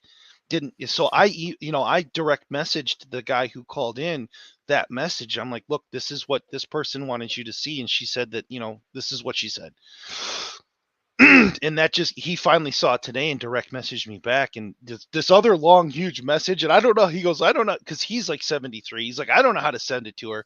I'm like, okay, do this and this and this. And he figured it out. And but the fact that there's people out there that, I mean, your family is your family, and if they don't support you in who you are, I can't. Like, to me, I didn't have, like, I had a supportive family. Like I told you guys in my interview thing with Neil that, my mom is very, very Christian, but very open-minded. So it's hard for me to wrap my brain around, not having that familial support. Which is why it hurt me so bad when Next didn't want to tell me they were transitioning, or V didn't want to tell me they weren't pregnant. Because I've always been there for them, and I've always got their back 100%. But kids are kids. Yeah. Even if bad experiences too, and maybe they were afraid they might come across that. Well, yeah, like I said, all the shit with my ex-wife and the stuff that they've had to deal with these fucking jackholes that she's hooking up with. Yeah. You know what I mean? Blatantly coming out. Go ahead. When I finally did transition starting at the age of 44, it was a culmination of a long stretch of time, and I found that my family, my mom and dad had passed away. My mom was 40 when I was born, so. Oh wow. She had passed away. My dad had passed away. My dad was a Methodist minister, so you can imagine that. Oh boy. Having grown up in a religious household, Methodist in the 1950s. Yeah. And I had told my mom that I was a girl when I was 3.5. Mm. So she had to deal with that. And that wasn't the last time it was not the last time I was persistent, insistent, and consistent in my gender identity. It was, I went through my childhood doing that. And so I would say that, I didn't have a particularly supportive experience. But when I finally did come out, the rest of my family, my brother had passed away by that point in time. But my brother and my sister both knew what was going on in the family dynamic, and they both knew. I had my siblings. That's good that you had that throughout the entire time. Yeah. Although it was tricky, and the rest of my family was fine with it. My uncles and aunts were fine. Good. So Great. it's but yeah, a lot of people don't have that. A lot of people don't have any of that, and it's hard. And so, there are people in your kid's life that won't provide that support. But your kids are your kids, and you're providing that support, and thank you for that. Thanks a lot for that. I'm trying. They'll need it. Yeah. Particularly through the well, I'm not really sure about my gender identity. I think I'm trans. You had the grace to go both ways with this.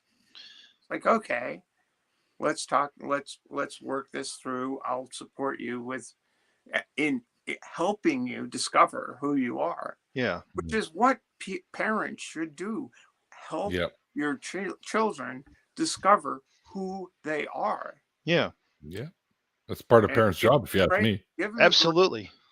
Give them the grace to live their lives. That's the idea, right? Well, like that's the one thing I've always told all three of my kids, is my primary job as your parent is to make sure you grow up and are a better person than me. You know what I mean? I mean, and that could, there's like 12 different ways you could jump with that, but they're all fucking equally valid, right? Yeah. And I like with Nex, that was a year ago that Next was transitioning and wearing the binders and all that stuff, and then she was afraid to tell me about that, and then it was probably 6-7 months, and then 15 to 16 years old, you still don't know who you are. But whatever Next told me was how I treated her or him. And now, since the detransition, like, she was almost more scared to tell me about the detransition than the transition.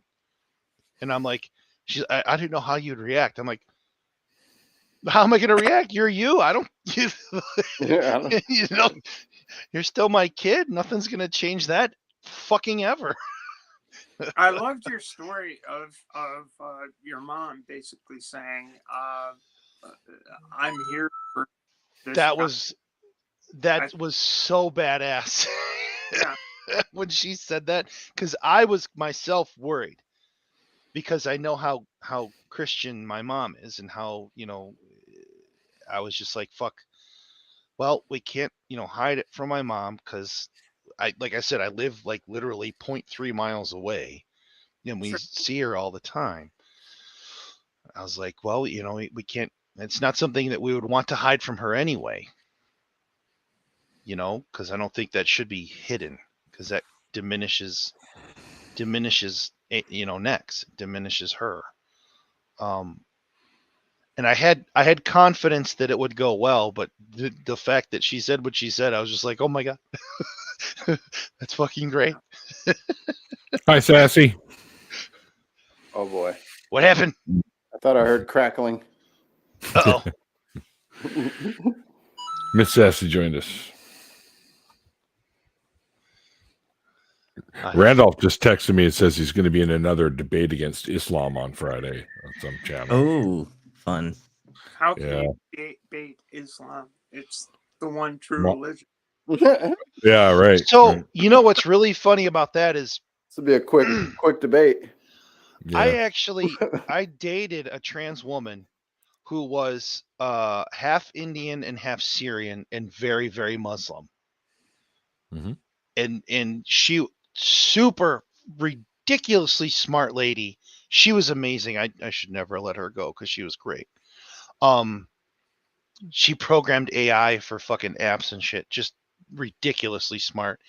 And we would go out, and she would tell me about the stuff that, the Quran says about transgendered and homosexuality, and how it can be skewed in such a way that these radicalized people want to kill homosexuals and transgender people. And she's like, and she knew I was an atheist. And we would have these huge, long, fucking awesome discussions about, religion and atheism and stuff. And she would show me, because she's super active on Twitter, and all these radicalized Muslims that would absolutely threaten her life because she was a trans woman Muslim. And it was just the craziest shit I've ever seen. And I'm like, but once again, her parents were very supportive.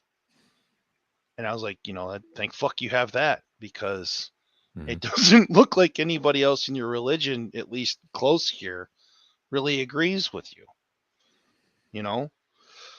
That was some crazy shit. She would show me these huge, long Twitter fights between these radicalized Muslims. Between what's happening with abortion rights and what's happening in Alabama regarding trans youth, it's sad. Absolutely 100%. Mm-hmm. Yeah, Alabama, Texas, fucking. There is no. I don't think it's a huge coincidence that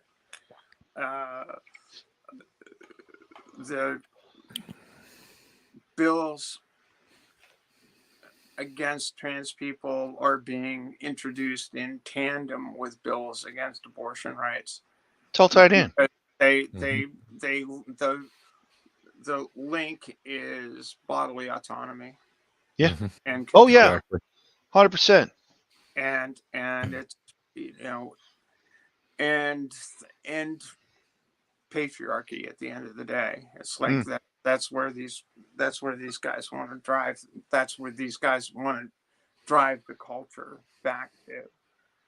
It's guys that, you know, it's men and women on the right want to bring the world back to the world I knew as a child growing up. A very 50s culture. It's not going to do anybody any good at the end of the day. Because we're evolved. What you will fuck that bullshit.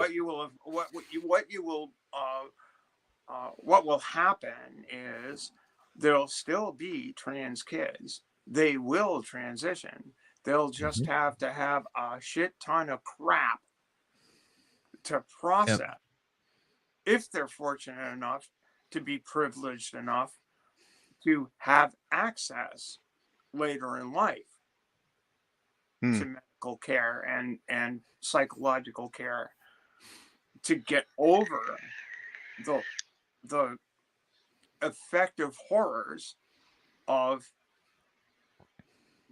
conversion therapy, which was the drill. And something like that is interesting to talk about is the fact that, like, gender affirming care in itself is not being attacked. It's just healthcare for trans people, because there are gender affirming steps that cis people take, like a breast augmentation for a cis woman. Wow, is gender affirming. Hormone replacement therapy for a cis woman or a cis man is gender affirming. Those steps it's all gender affirming care, but they're not trying to attack that. They just want to stop trans people from getting health care. It's not about the gender affirmingness. It's about trans people. I never thought about that aspect of it with the, you know, the Viagra and the breast augmentation. You can't get like all those men that are getting testosterone shots for having low T. That is gender affirming. Absolutely. You are getting gender affirming care. Yep. Wow. Just not for trans people, though. Just for the cis which people. is like, wait, what? Makes sense to me. Well, and the other thing is that the bills that are focused, the bills that break my heart are the bills that are focused directly at kids. Because you're not going to know, as Paul, you say, gotta let kids play. And the kids may not be assertive and consistent and insistent on a different gender identity. I think it's, it is rather unusual, but the kids that are insistent, consistent, and persistent in their gender identity are going to be devastated by the repression of that through their youth, through their childhood and youth and adolescence. And it's really fucking hard to overcome that. Well, it's scar tissue. Yeah, it's psychological scar tissue. It is. So that's where it breaks my heart. Yeah, it's scary. Looking back from, I can understand it being the age I am, because in the 1950s, who the fuck knew? I mean, the only person on the planet who was, at least in America, Harry Benjamin was the only person on the planet that was really deeply engaged in studying these issues because the Nazis wiped out a whole shit ton of research into these issues back in the 30s. So I can understand it from my generation's, my parents' generation. You have a unique perspective. But we've learned so much about psychology generally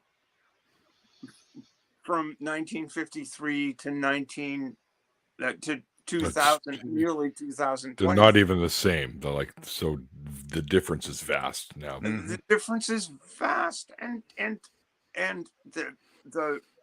the available treatments are way different, and our understanding is way different. But what we're dealing with are people that want to wipe all of that history of understanding and medical science away and go back to a time when a kid like me had to grow up the way I did. And it's all about their fucking privilege. That's what it's all about. Yeah. They're scared of losing it. Anyway, it's sad. It's really. This is not our typical ha ha ha. No, I know, but you know what? To talk about this shit, this shit needs to be fucking talked about. Yeah, for sure. You know, if not here, then where? You know, that's why I was so happy when Katie agreed to do the show for Creaky. You know, I was like, you know, this is something that has never been addressed on his channel before. Period. Well, I'm glad it's getting addressed more widely, and certainly in the UK. I don't know what his demographics are, but certainly in the UK, it's holy hell. We have a like our audience is, I think I said it earlier, is like 75%, 80% American. Well, North American. Okay. But he does have a very, you know, a larger than normal following of people that are from the UK, which was nice. And it was funny because they brought that up like in the opening of the show Sunday. And Katie's like, you know, normally when I do these type of things, she is. I'm talking to an American, and the accent fucks me up. It's nice to talk to somebody with an almost normal accent. There you go. Finally, someone that speaks English. I'm like, yeah, but he's Welsh. I don't know what the fuck he's saying half the time. Well, Katie is fucking awesome, and Arden's fucking awesome, and Ben's fucking awesome. Arden's great too. And you know, I really, it's so much easier not speaking out on these issues. If you're trans, it's so much easier to just let it roll. Be what the community would call stealth. It's so much easier not to be out and talking about these things and dealing within your own community, your own issues. I mean, I don't get, you know, if I go to the supermarket, I'm not going to get misgendered ever. The only and when I'm, you know, it was this, I had this stretch of time when I just wanted to fade into the woodwork, but I just can't anymore. I just can't. It's a relevant issue that needs to be addressed, which is why it's good we have, you know, well, not we, but because I'm not prevalent. What did I say? Fucking beer. Good. Good. I don't know. I barely speak English, so you know. Hey Neil, stop correcting him. No regrets, man. Mikey, I think you just broke my brain. God, don't break my brain ever again, Mikey, or you might get, you know. Erase. I know that Ben's working, but I would love to make him laugh at least once.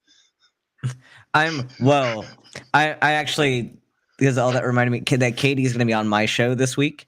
Nice. Oh, cool. And our topic is because my show's medical myths. So the myth this week is that sex is binary. So now I'm just knee deep in all these articles that I'm sending Katie that for us to debunk, and it's just infuriating. So there's an unpublished, or actually it was published and then pulled back, a debunking of one particular study that I should probably send to you that I think you find interesting. It's an appendix to a study. I should send that to you. I will do. I going forward on Creaky's show, I'm trying to get more a diverse guests on. Like I actually tried to get Arden on before I got Katie, and she's so busy that she forgot about me, I think, which broke my heart because she's adorable. But yeah, I think and obviously it's half selfish. I want Creaky's channel to grow, but it's like I said, it's definitely something that needs to have a wider audience. It needs to be talked about. It needs to be in the forefront, just because of all the fucking bullshit that's going on right now. Well, so. I will tell you one thing, and I will tell you that I'm really fucking lucky to be on the working group that is developing policy for the national governing body of sailing in the United States. That our recommendation to the national governing body board of directors will be a policy of self-identification, and if they develop it, if they accept it, that'll be really huge. Mm-hmm. It'll be really huge. And the issue of trans people in sport is one that I've been deeply involved with. I mean, maybe I flatter myself a wee bit, but just being there has made a difference in my sport. Well, I can't even remember which show I was watching. It might have been one of Katie's, and she was talking about trans people in sports, and that it really depends on at what point in their life when they transitioned and stuff. If somebody transitions while or before they hit puberty, then if a male transitions to a female, then they're 100% gonna have female anatomy while they're transitioning, if it's during or before puberty. And they won't be affected by the natural progression of puberty. Right. So it for people to be writing rules / laws on trans people in sports, it's the problem is with all of this, it's such a huge spectrum. And when you make a law or rule that says no or yes, that's far too black and white. You know what I mean? Well, I think Ben can speak to the medical issues involved. Yeah, better than I. But from my own research, it's just it's not an issue, really. Right. Yeah, it's funny because we shouldn't need we shouldn't need the medical community to get so involved in something like this because the medicine of like trans related issues is so incredibly simple. Like it's so simple. Yeah, it is. Like why do we have to why are we bringing in like these crazy top level medical experts to explain something that's so fucking simple? Well, it's the same reason why we have to bring in a fucking astrophysicist to talk to some dumb who saw 4 YouTube videos and now the earth is flat. Right. And now I got to bring in Neil deGrasse Tyson really, honestly, for your dumb ass. Almost precisely the same bullshit. Yeah. Well, guys, it's almost 10 o'clock. Yeah, you can go for 3 hours. Do you mean 1? You mean 1? Well, I'm on the Pacific time. Pacific time. So. Yeah. I'm in Central Time. The one in the middle, the important one. You fucker. The one nobody cares about, that one. Hey, I get broadcast television 1 hour early, and there's nothing any of you can do about it. It's 1 hour behind me. I'm just saying. I get it And earlier in than Australia, both of you. So fuck tomorrow. you. So there you go. Australia is so weird. We got a couple of people on Creaky server that are from Australia, and it's like, Kick 'em how's out. the future? Kick them out. Get them out of there. I've had to kick people. I've had to kick people recently that were fucking homophobic and transphobic and just troll piece of shit. Why can't people just shut the fuck up and mind your own fucking business? Yeah. Wow. Anyway, If only people minded Just their own fucking business. Learn and shut up if you don't know what you're doing. Like Anyway. it literally costs nothing to mind your own business. It's free. Yeah. I mean, Easy for real. to start, easy to get into. You don't have to buy any equipment. You can just entry level, just walk in, showroom floor, walk out with your own business. It's nice.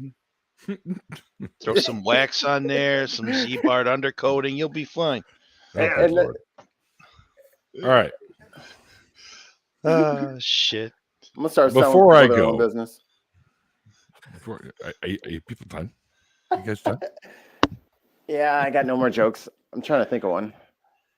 Oh, I got no more, but I'm going to think of one. And I was trying to think of one to fuck you up with, but now I can't. I'm blanking, so now I have to make fun of that. Canadian That'll have to be bacon. the joke.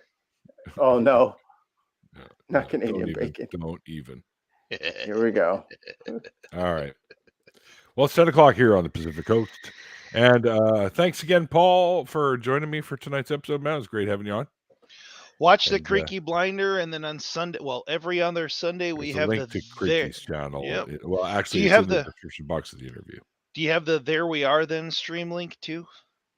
Oh, The it just secondary goes right channel. to his channel, and it's all right there on his channel. Perfect.